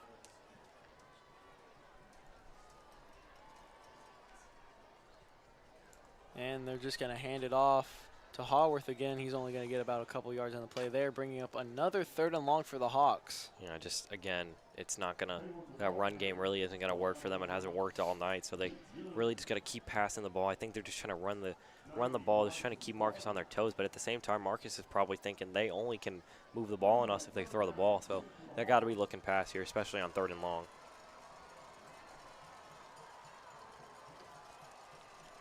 And they're still sticking with that formation. 3 wideouts on the right and only 1 on the left. As Bunniff drops back to pass, he finds his man, number 3, Kobe Baldwin. And it looks like they are going to give him the catch, but are they going to give them the first down? It looks like they're going to mark him just short. Yeah, good catch nonetheless, though. But they're, of course, going to go for it here. They almost have to. You can't really punt the ball away in this situation. But you got to think back to earlier in the game where Marcus had the same exact situation, a short fourth down, and they made the stop. So see if Hebron does anything different this time around. Yeah, like you said, it's too far for a field goal, but it's too short to punt. So it seems like the only logical option is to go for it. And number 14 takes the snap this time, Micah Green, and he's going to run for it and gets the first down. Yeah, they had Buffin set up as a wide receiver there, their actual quarterback. And then they just had Micah Green just take the snap and just run the ball through. So that was a little bit of a trick play there, but it worked nonetheless for this Hebron offense as they're slowly moving the ball down the field. They still got about a solid 25 yards to go and about 4 minutes left here in this 3rd quarter. They're slowly but surely making their way down, but I don't think that at this pace they can reasonably come back. I feel like the next drive they're definitely going to have to pick up the pace if they want a chance. Yeah, they're definitely going to have to move things quicker because taking this time, they've taken about almost 6 minutes already off the clock, and if you think that through, you still got to get 2 more touchdowns through. That's about 12 minutes, and then, you know, you still got Marcus to get the ball, and your defense still has to play no score no matter what. And Lane Haworth with the carry gets stopped at the line of scrimmage, bringing up a 2nd and 10. Yeah, see if Marcus can make a stop here. They know for a fact that they're going to have to still make 3 more stops because we know Hebron's going to go for it. They can't really take field goals this late in the game. And Bunniff back under center. Drops back to pass. Looking for the end zone. Micah Green once again drops the ball that he probably should have caught. Yeah, it would have been a hard catch nonetheless, but still, Micah Green seems to be a little shaken up, but he seems to be fine. But still a hard pass to make, but a good throw there by Buffin. Just overall a good play on both sides, but should have really made that catch there. But nonetheless, it's going to be another long 3rd down, but of course I would assume that Hebron's going to go for it again. And a long 3rd down again. The Hawks have been able to convert on these long 3rd downs, but when eventually their luck's got to run out.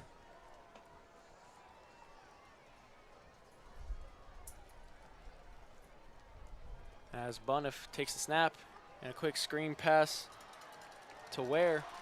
He's going to get them the first down, but there is a flag on the field. And it looks like there's an injured Marauder too. Oh, never mind. He got up. See what they're going to call here. It might even be the face mask here on this tackle here. He kind of just grabbed the head and pulled it down. So maybe that's probably where the flag's coming in. We'll see what they say. I can only assume it's that face mask.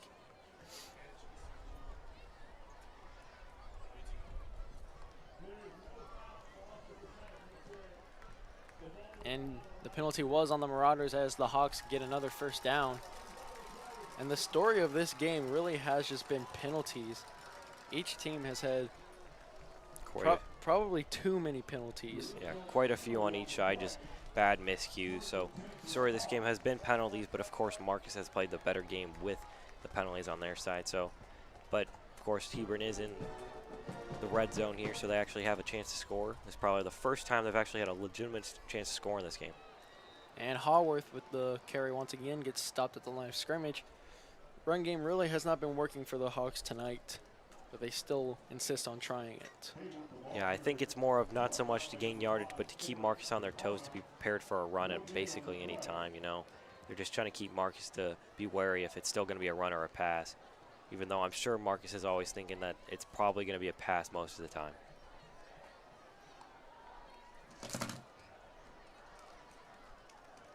And the Hawks with the 4 wide out. Bundiff drops back to pass.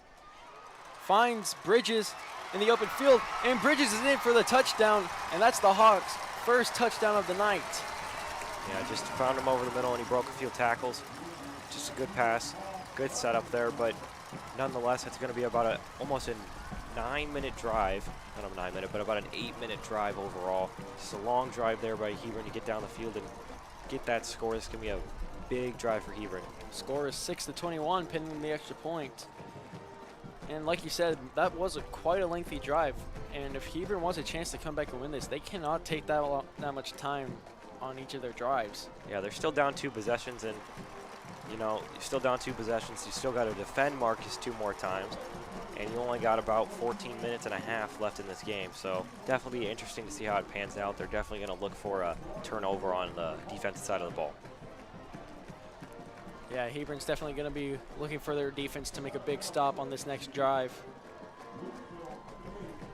But good overall for this Marcus defense. They held Hebron scoreless for almost 3/4 of this game. They just kind of, Hebron's kind of finally finding a way to score against them, but they're still maintaining it because Hebron can't keep that pace up. They have to go quicker on offense if they want any chance to win this game.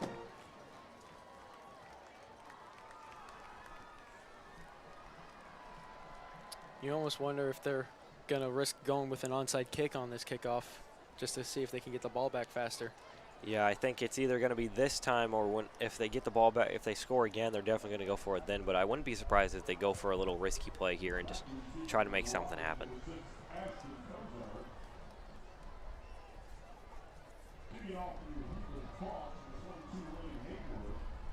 Number 6, Ashton Kozar, back to receive for the Marauders.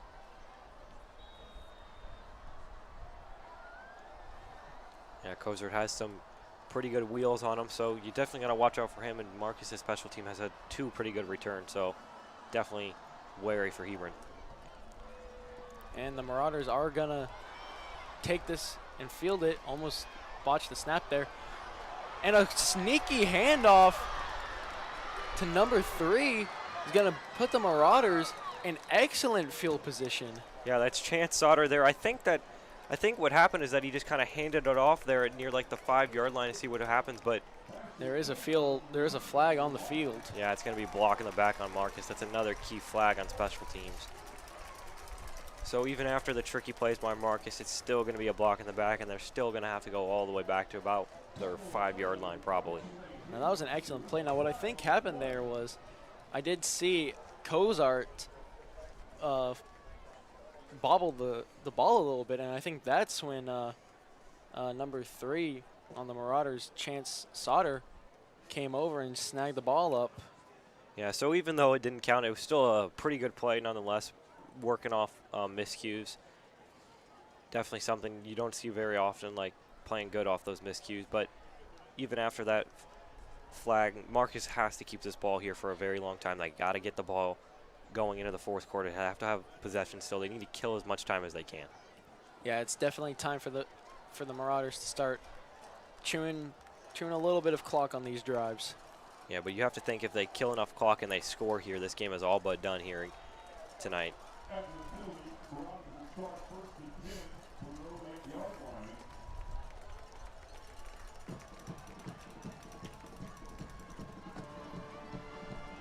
And Warren just hands it off to Wells again, about 2 yards on the play there.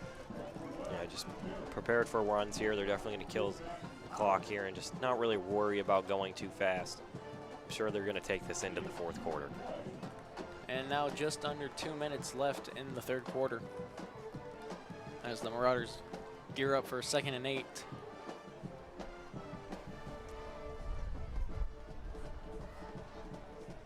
And Warren with another handoff to Wells, and he's going to get stopped well behind the line of scrimmage. Probably going to go back to the original line of scrimmage and gearing up for a 3rd and long. Yeah, I'm sure that's not what they wanted. They're definitely going to have to go for a pass now and barring stopping the clock here, but they really need this first down. A first down here would be huge, and now that Kozar comes out on the field, I wouldn't be surprised if they target him since right now he is in the slot, so I wouldn't be surprised if they maybe run a slant here over the middle.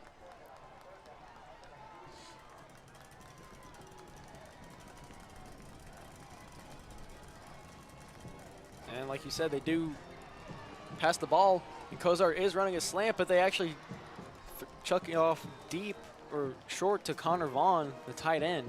Yeah, they still get the first down, so nonetheless, it does work out for Marcus there.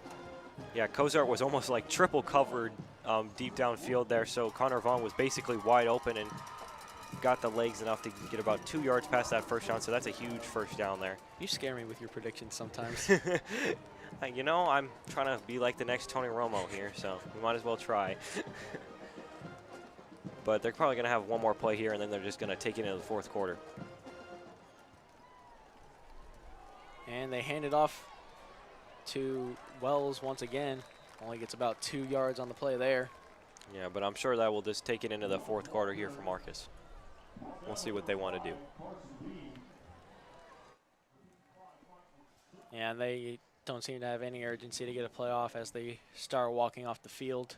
Yeah, but nonetheless, Hebron does get back into this game a little, gets that score, but if Marcus can keep pushing the ball downfield here, that it's going to kill a lot of time off the clock for Hebron, and they still got to get 2 scores and stop Marcus one more time. So at the end of the third quarter, score is Marcus 21, Hebron 7. We'll be right back after the break.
And welcome back to the LSMN broadcast of the Marcus Marauders versus the Hebron Hawks.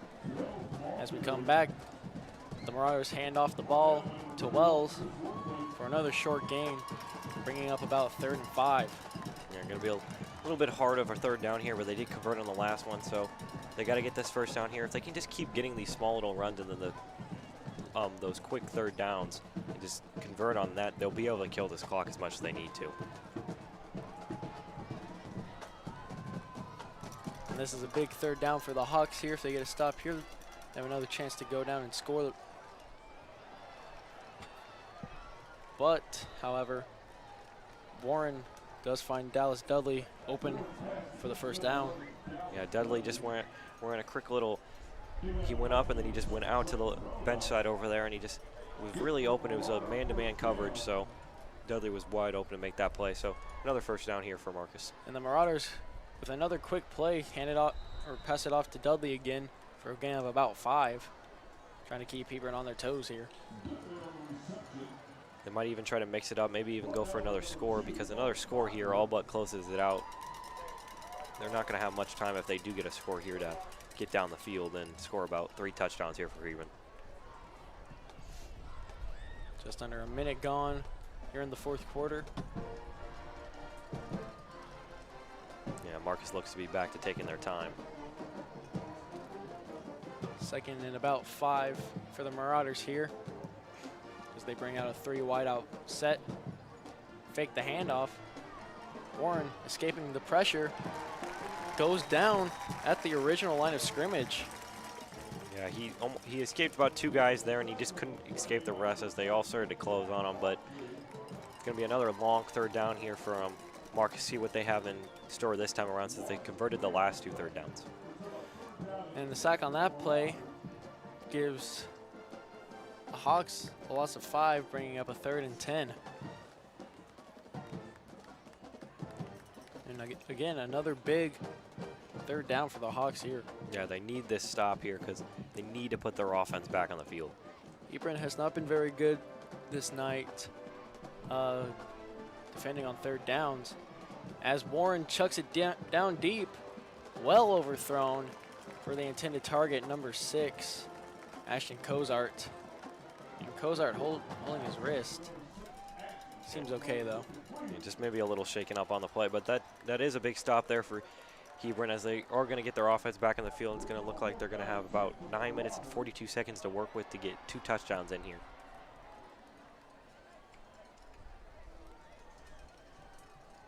You almost expect Marcus to try to pull one over on them, but looks like they're not going to. And Hebron is going to field this ball and get it back to about the 33-yard line. You know, this is a big possession here. They can't do what they did last drive and kill 6 minutes off the clock and try to get that score. They need to be quick here, because if you kill too much time, you're going to get Marcus the ball back with like 4 minutes, and they're just going to be able to run the clock out. Now there is a flag on the field after the play, but the Hebron offense is still coming out. So looks like there was a block in the back on Hebron, so they are going to get taken back a few yards. Yeah, that's another huge penalty there, because that's just longer to game for this Hebron offense, and they haven't been able to get those long plays. They've only had like about only 1 play that's gone over 30 yards of scrimmage almost. They've basically their whole last drive on their scoring drive has just been short, quick passes. Hebron now at their own 24-yard line, getting ready for 76-yard drive for a touchdown, as Bunnif just gets a quick pass off to Baldwin. Gets a good chunk of yards there, about 6 on the play. Yeah, they're going back to those quick little passes, but we'll see how it fares if they need to keep moving, because you take too much time off, as I said, they're just not going to be able to come back in this game. Gain of 9 on the play will bring up 2nd and 1 for the Hawks. And you're absolutely right. They do need to start picking up the pace here if they want a chance. I think Coach Brazel for Hebron is talking to the ref here about something.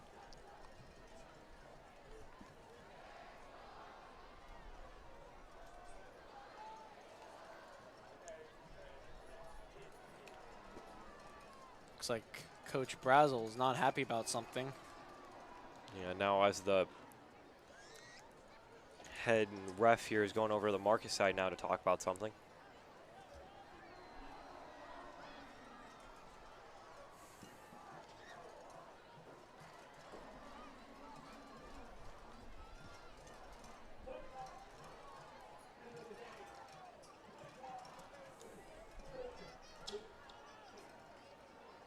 Can't quite tell what they're discussing here.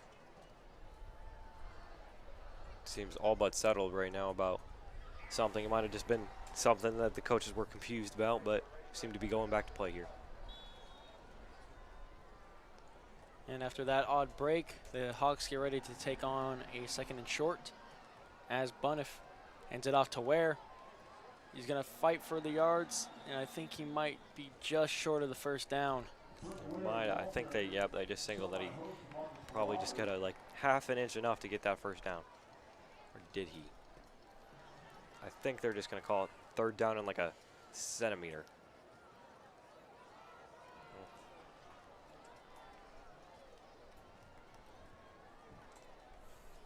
Seems that. Well, no, they are moving the chains. Seems like even the chain gang was a bit confused there. But another short run will get Hebron a fresh set of downs to play with. It's got about 9 minutes left, and they still got about 3/4 of the field to go. Bunnif with a beautiful pass to Micah Green, who finally makes a catch. Gets Hebron another first down. Yeah, it's a big pass there. If they start making those passes and making them efficiently, they'll be able to get downfield much quicker than those short passes that they like to do. And a bit of a late hit on Green there, but no call from the refs. Hawks are now at the 50-yard line with a little under 8 minutes left to go.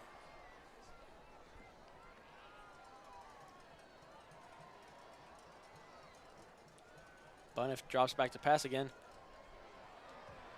Trying to escape the pressure. Looks like he's going to scramble for it, and he's just going to walk out of bounds. About 2 yards on the play there. Yeah, that was the smartest play he probably could have made. Instead of staying in the pocket there and taking a sack, he actually runs out and just gains a couple more yards for his team. Definitely one of the smartest plays he's made tonight.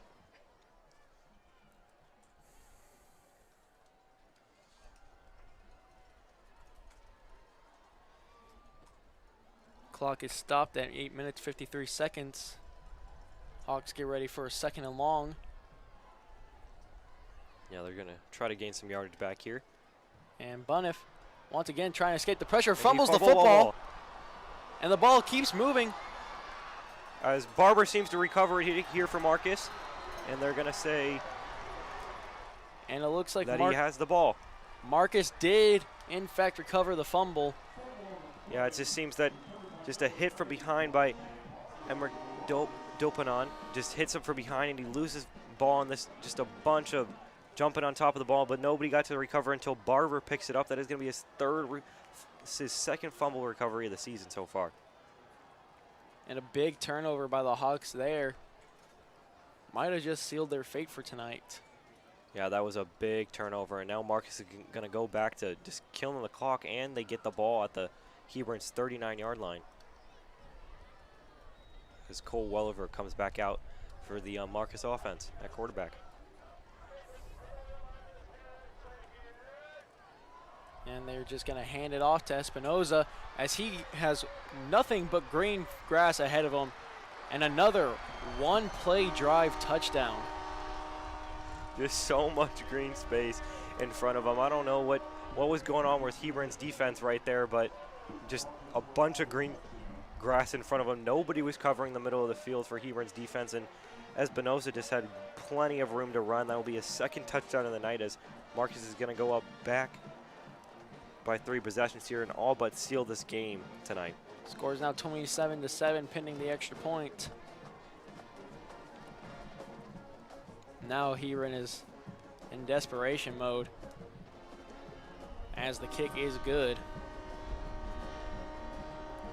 Yeah, that's going to all but seal it tonight. That's going to be another 3-possession game, and it's just going to be all but done. And this homecoming game isn't going that well for Hebron, but for Marcus, on the other hand, they're playing some good football, and they're beating a really good Hebron team that's playing hot as of recently. So this is good for Marcus going into games against Louisville they have coming up.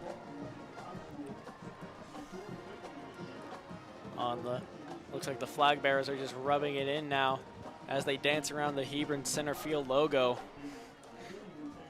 Just having some fun with it, I guess.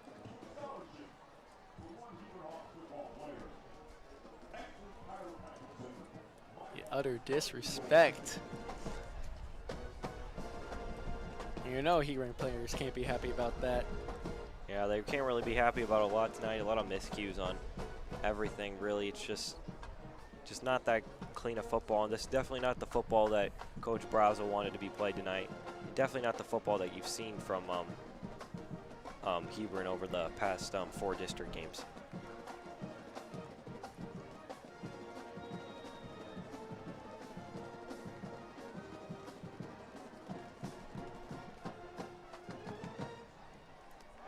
And now Hebron getting ready to receive the kick.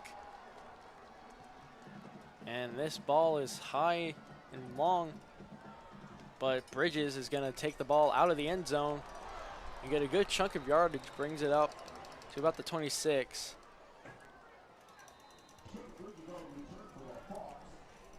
About as good as a touchback there.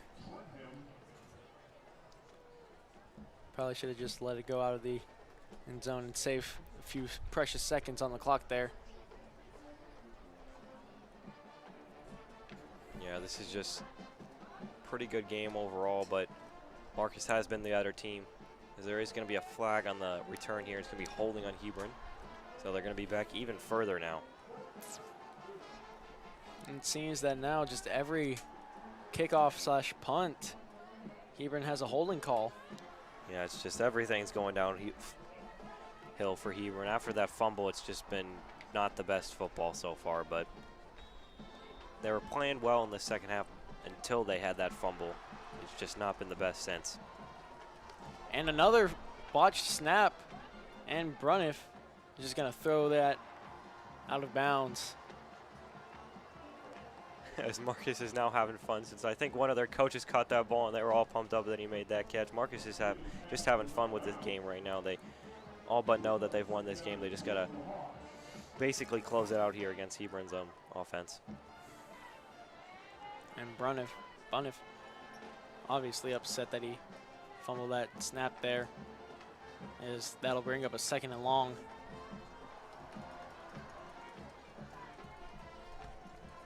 As Bruniff drops back to pass, looking for an open man. Tries to escape the pocket.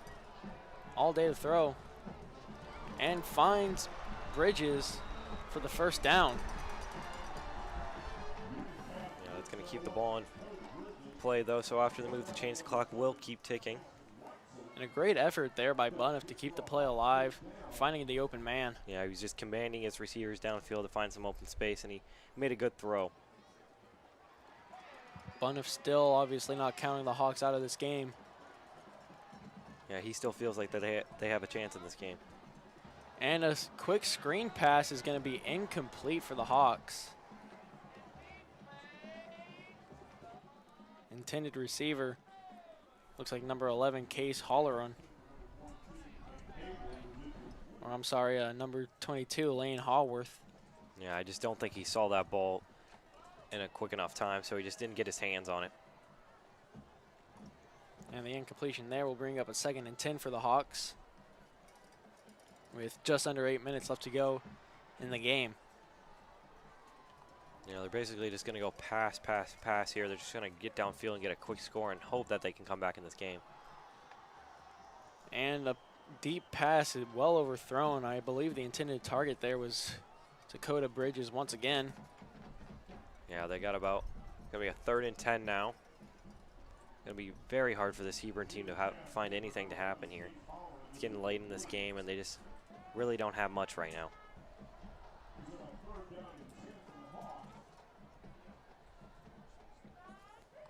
And another long 3rd down for the Hawks here. Before the fumble last drive, they were doing pretty good on 3rd downs. Let's see if they can keep that going on this drive. Yeah, before that fumble, they looked like they might have had a chance to come back in this game, but now that's just all in the review mirror, and it just seems to be coming apart here for Hebron. And Bruniff fakes the handoff and finds Micah Green wide open. Gets another 1st down for the Hawks. As time continues to tick down. About 7.5 minutes remaining in the game. And Hebron has really got to start picking up the pace here if they still want a chance of winning. Yeah, they're just now making those long plays that I feel like you need to make at the end of the game here. It's just really been turnovers and flags for this Hebron team and the reason why they're not in this game right now. And another good pass by Bruniff will get the Hawks another 1st down. Number 11, Case Holleran with the reception there. That was his first of the night.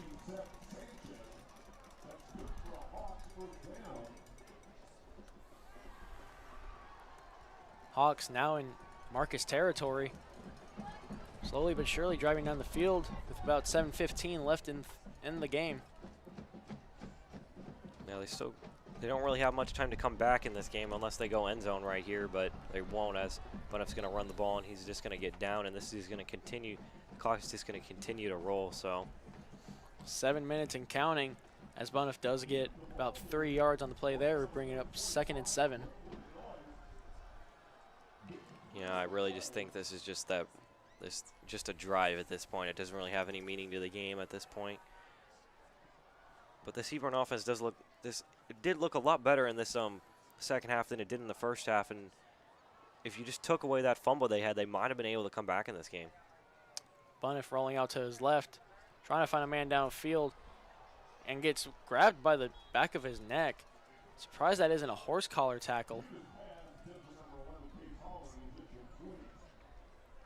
He does manage to get away, to get the ball away, however, so that will stop the clock with about 6 minutes and 30 seconds left and bring up a 3rd and 7 for the Hawks. Yeah, I just don't really know what they're going for right now. They seem to be going short and then they go long. It's just kind of hard to pick out what Coach Braswell's trying to do with his offense right now. Probably going to try to go end zone here if their old line can hold up long enough.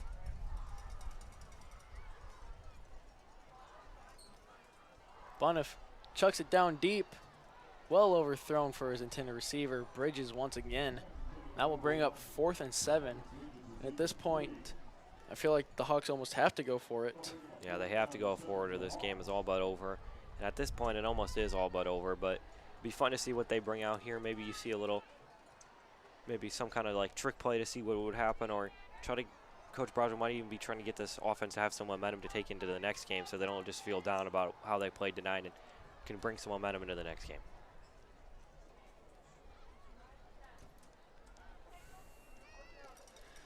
Four wideouts for the Hawks once again. A low snap for Bunnett. Rolling out to his left, escaping the pressure. There is a flag on the play as the intended target, number 11, Case Holleron, was unable to pull in the ball. Yeah, it just looks to be that's probably just a holding flag there. There's a lot of holding it looked to be going on there against that D line of Marcus. So. And it was holding on the Hawks. That will bring up a turnover on downs and give Hebron a few extra yards to start the drive. I'm just going to assume that Marcus is going to just kill the clock here, just kind of just run the ball out. They don't really got to do much else. Marcus will get the ball at their own 45-yard line with 6 minutes and 16 seconds left in the game. Yeah, but this Marcus offense has looked great tonight. They, even barring those penalty flags they had with taking away touchdowns or even drives, if they can just take those away coming into the next big game against Louisville, they can just play some good football and they can go out there and win and maybe even have a chance at even taking districts this year, even after that little bit of a slow start against losing that game to Flower Mound. And a handoff to Espinoza to bring up 2nd and 9. And the Hawks not calling a timeout, let the clock keep running. Yeah, this is going to be a run out here. They're just going to basically probably just keep running the ball and just let the clock run out.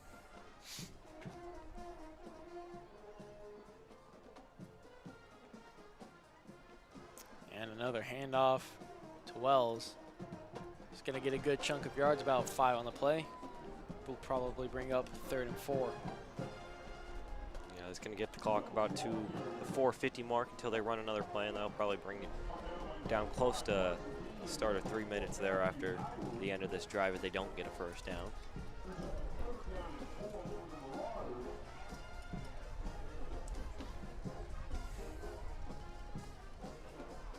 And the Hawks just not bothering to call their timeouts.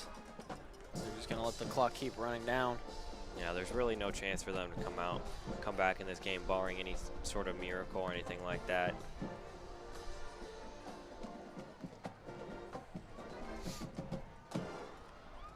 As the Marauders hand it off again, there is a flag on the play. Looks like it might have been on the Marauders. And it was a false start on the Marauders. That will bring them back close to the original line of scrimmage. See if they just go back to passing the ball here so that they can maybe get the first ball and just keep possession so they don't risk anything here.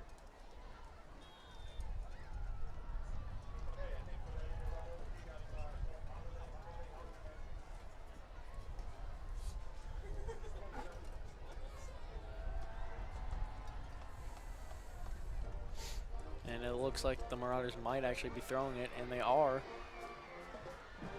Warren looking deep. And the intended receiver, Ashton Kozar, looks like he got tripped up. The Marauders are looking for a pass interference flag, but I don't think they're going to get one. Yeah, so they're just going to bring out the punt team. I don't know. That maybe wasn't the smartest play there. I think it might have been better if they just got the completion so they could have kept the clock running. But nonetheless, they're going to punt the ball back here, and it's basically just going to be kind of kill the clock time no matter what here. Hebron might try to go down there and score, but we'll see what happens.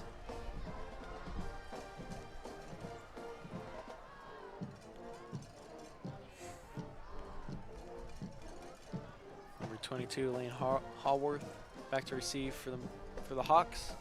A high kick is going to go out of bounds. And it looks like number 27 and 19 on the Hawks and Marauders have a little bit of a personal rivalry going on. It looked like number 27, G.J. Stevenson, tripped up number 19 on the Marauders, Seth Sanchez, just for fun. Yeah, it'll be interesting to see if Hebron just comes out here, just maybe run the ball, they're trying to kill some clock, or they'll actually go downfield and see what happens here. I feel like Coach Brazel isn't the type of person to take a loss lying down, so I feel like he's going to go all out for this final drive. Yeah, he's going to try to go down deep. And Bunnif finds his man, number 11, Case Holleron again. He's having his moment to shine in this fourth quarter.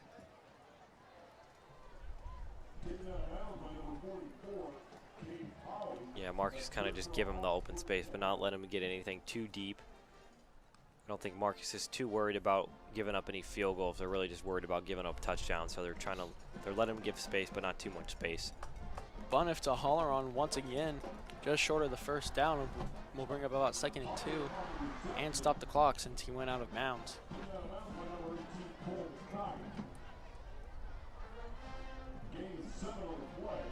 Okay, got about 4 minutes left here. They're kind of driving down the field a little. Probably just going to go back to the pass like they have. They're probably just going to keep running that same sort of play concept and keep trying to get out of bounds. Bunnif trying to escape the pressure. He's going to get sacked well behind the line of scrimmage, going about all the way back to the Hebron 45. Now that was Jake Jund there again. And then, of course, Bryson Barber again there on the sack. They probably just another sack there for Bryson Barber. He's having one really good game once again. I just adding to his sack total so far this season.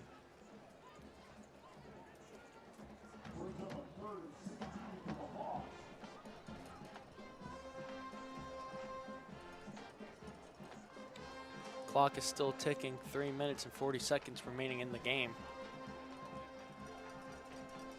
3rd and forever for the Hawks.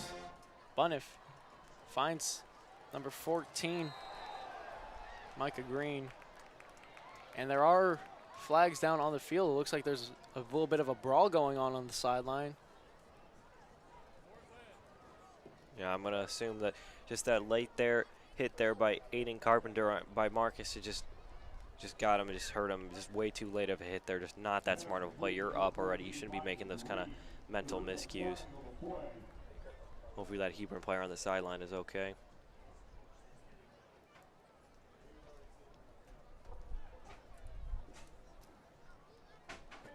And the penalty is on Marcus for that late hit. It is Mike Green, the injured Hawk, on the sideline. His teammates gathering around him, making sure he's okay.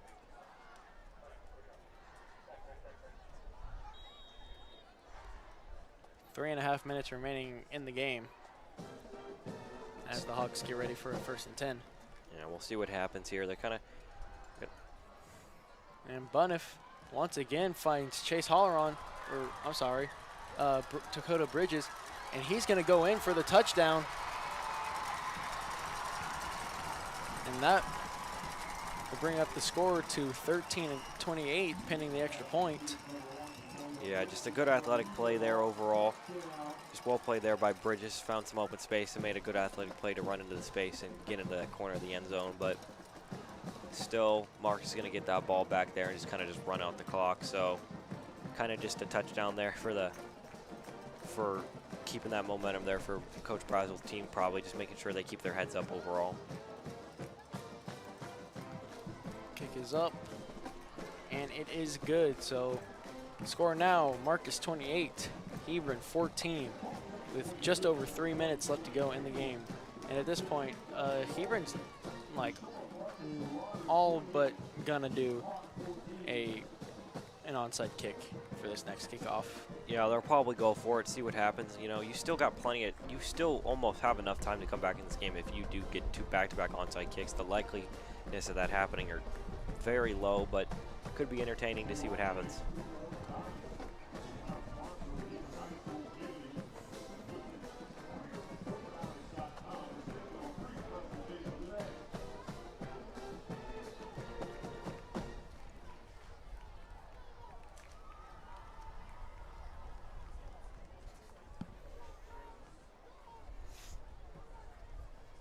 Now both teams coming back out onto the field. And you can see even Marcus knows that it's probably going to be an onside kick. Yep, they're setting up on both sides just so they can cover as most ground as they can. You got to remember that the ball has to go 10 yards before Hebron can touch the ball. Yeah, either 10 yards or Marcus must touch it first. As the ball goes far back, but it is going to go out of bounds. Hebron almost recovered, number 28, Travail Jones. Good pursuit, but just not there in time. And that's going to get the Marauders the ball at their own 40-yard line. Yeah, it took a really weird bounce there and almost worked out for Hebron, but now it's all but done here as Marcus is probably just going to come out here and just run the ball probably 3 times and then take at least 2 minutes off the clock, depending on a first down. But if they do get a first down here, the game is basically all but done.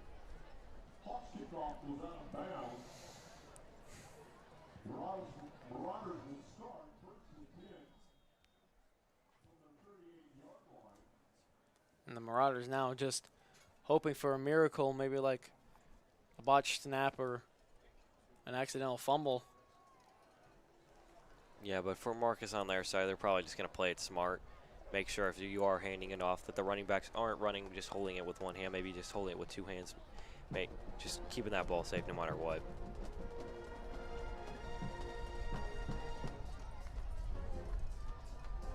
And it is a handoff to Espinoza.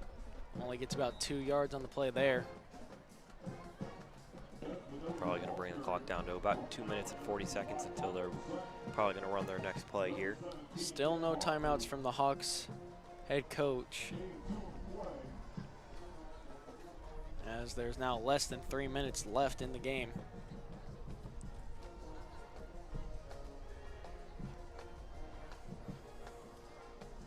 Yeah, of course, now Marcus is just going to run this clock out.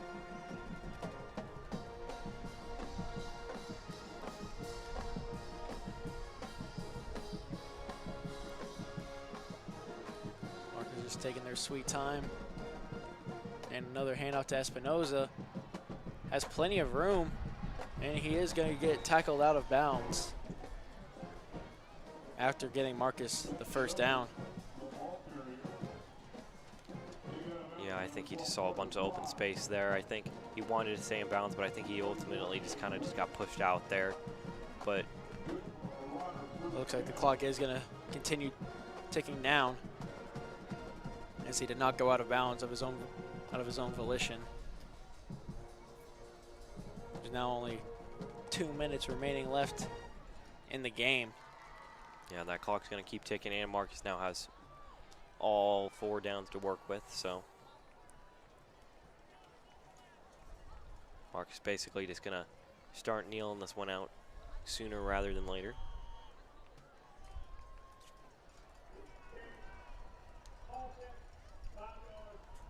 And there is a penalty on the Marauders. Might have been a delay of game. That's going to stop the clock and bring the Marauders back a few yards. That will bring up 1st and 15 for the Marauders. Even then, this game is just basically over. But all in all, a really good game for Marcus. Really showed up tonight and really played a great game all around. And another handoff to Espinoza. Gets about 3 yards on the play there. And it looks like the Hawks are finally using their timeouts here, as they use the first of their 3 to stop the clock here.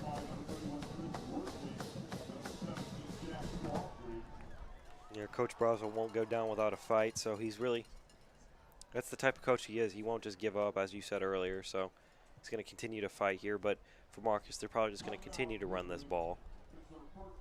Really just working on getting one more first down, because after that, after one first down is really going to end this game.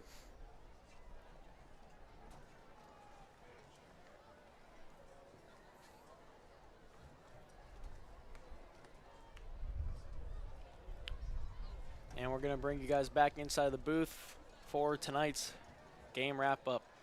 So all in all, Marcus and Hebron both had quite a few penalties tonight, but it seems that Marcus was just able to fight through those penalties a lot better than Hebron was. Yeah, those penalties really got to Hebron. They could have had a touchdown early in that first half, maybe gain some momentum if they didn't have that flag. So, you know, it's just you got to work on your mistakes and just work better as a team coming into that next game. I'm sure Coach Brazel is going to talk to them and tell them that they could have won that game if they didn't have all those flags. So I'm sure they're just going to continue to work on that. And another handoff to Espinoza will bring them back to about the original line of scrimmage. And it looks like the Hawks are calling their second of the 3 timeouts that they have.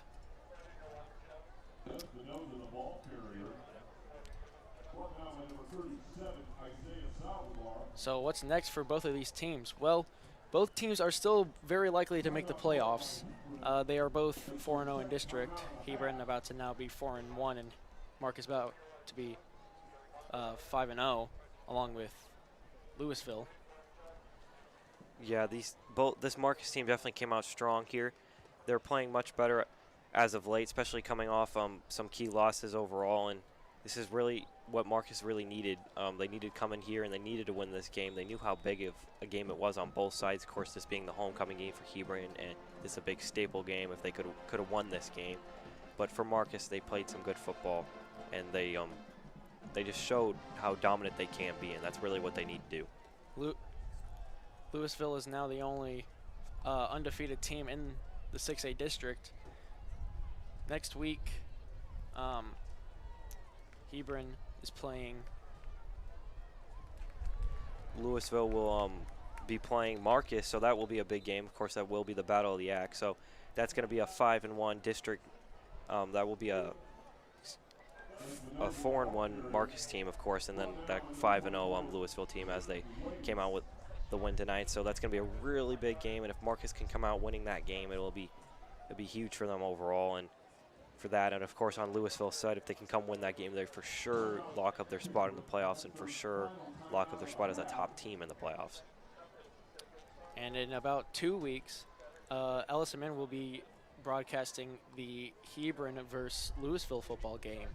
So we hope you all join us here for that game as well. That should be a fun time. Yeah, that should be a fun time. We'll see what happens next week with Marcus and Louisville and see what happens, what type of game that will be, see if Hebron wins their game next week, because if you think about it, if Louisville loses and then Hebron comes into the next game, they win, they will both have solid records in district, so that will be another huge game for playoff implications.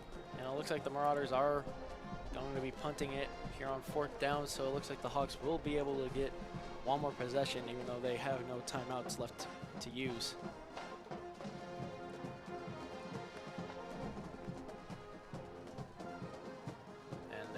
Very straight kick will go out at the Hebron 9-yard line. Yeah, this game is basically all but over. It's kind of just waiting. Basically, players are just waiting for this one to be over. But of course, Brazel is going to keep this game going as long as he can. So that's kind of his spirit. He won't give up until basically that clock hits zeros in the fourth. Yeah, it's not over till the fat lady sings. Yeah, that's probably one of his favorite quotes. And the Hawks will get the ball at their own 9-yard line. They have a 91-yard drive ahead of them if they do want a chance here.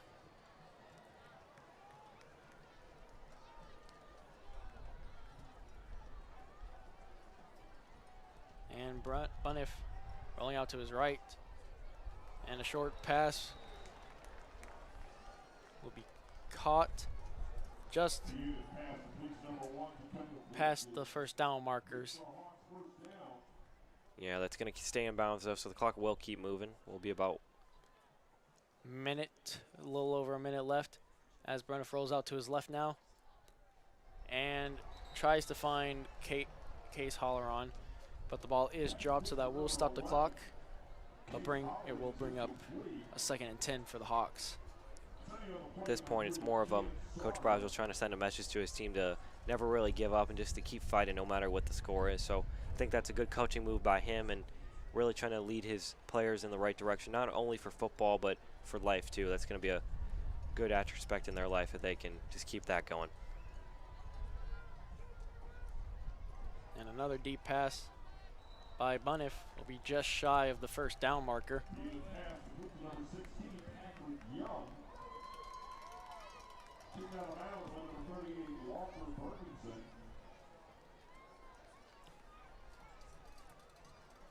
Just shy of 1 minute left in the game as the Hawks come up for a 3rd and 2. Bunniff drops back to pass, finds a man down deep. Number 3, Kobe Baldwin, the intended receiver, just a bit too high for him there. That will be an incomplete pass. Yeah, going to be a short 4th down here. I'm sure they'll go for it, but we'll see what happens here.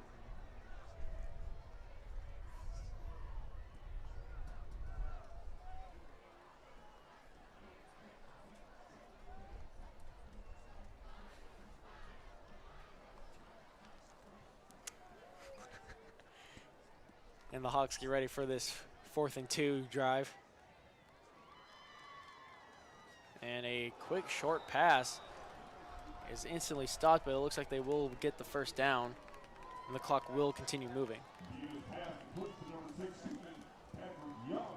Just a quick pass, trying to keep this game alive as long as they possibly can.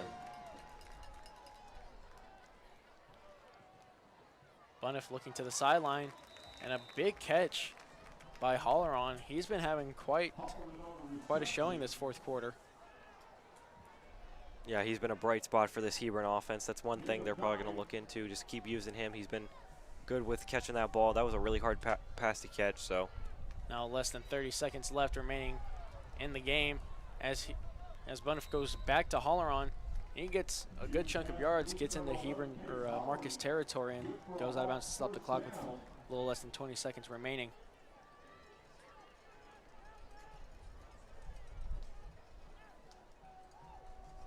About 18 seconds left now. This is just trying to keep that spirit alive for Hebron.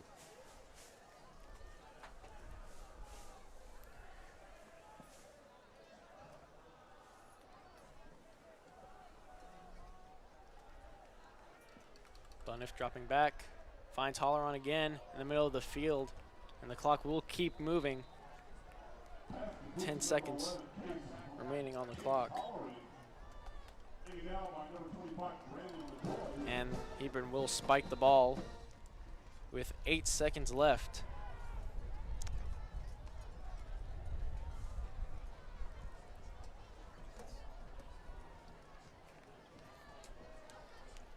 And at this point, Hebron's just trying to make the score seem a little bit closer than it really was.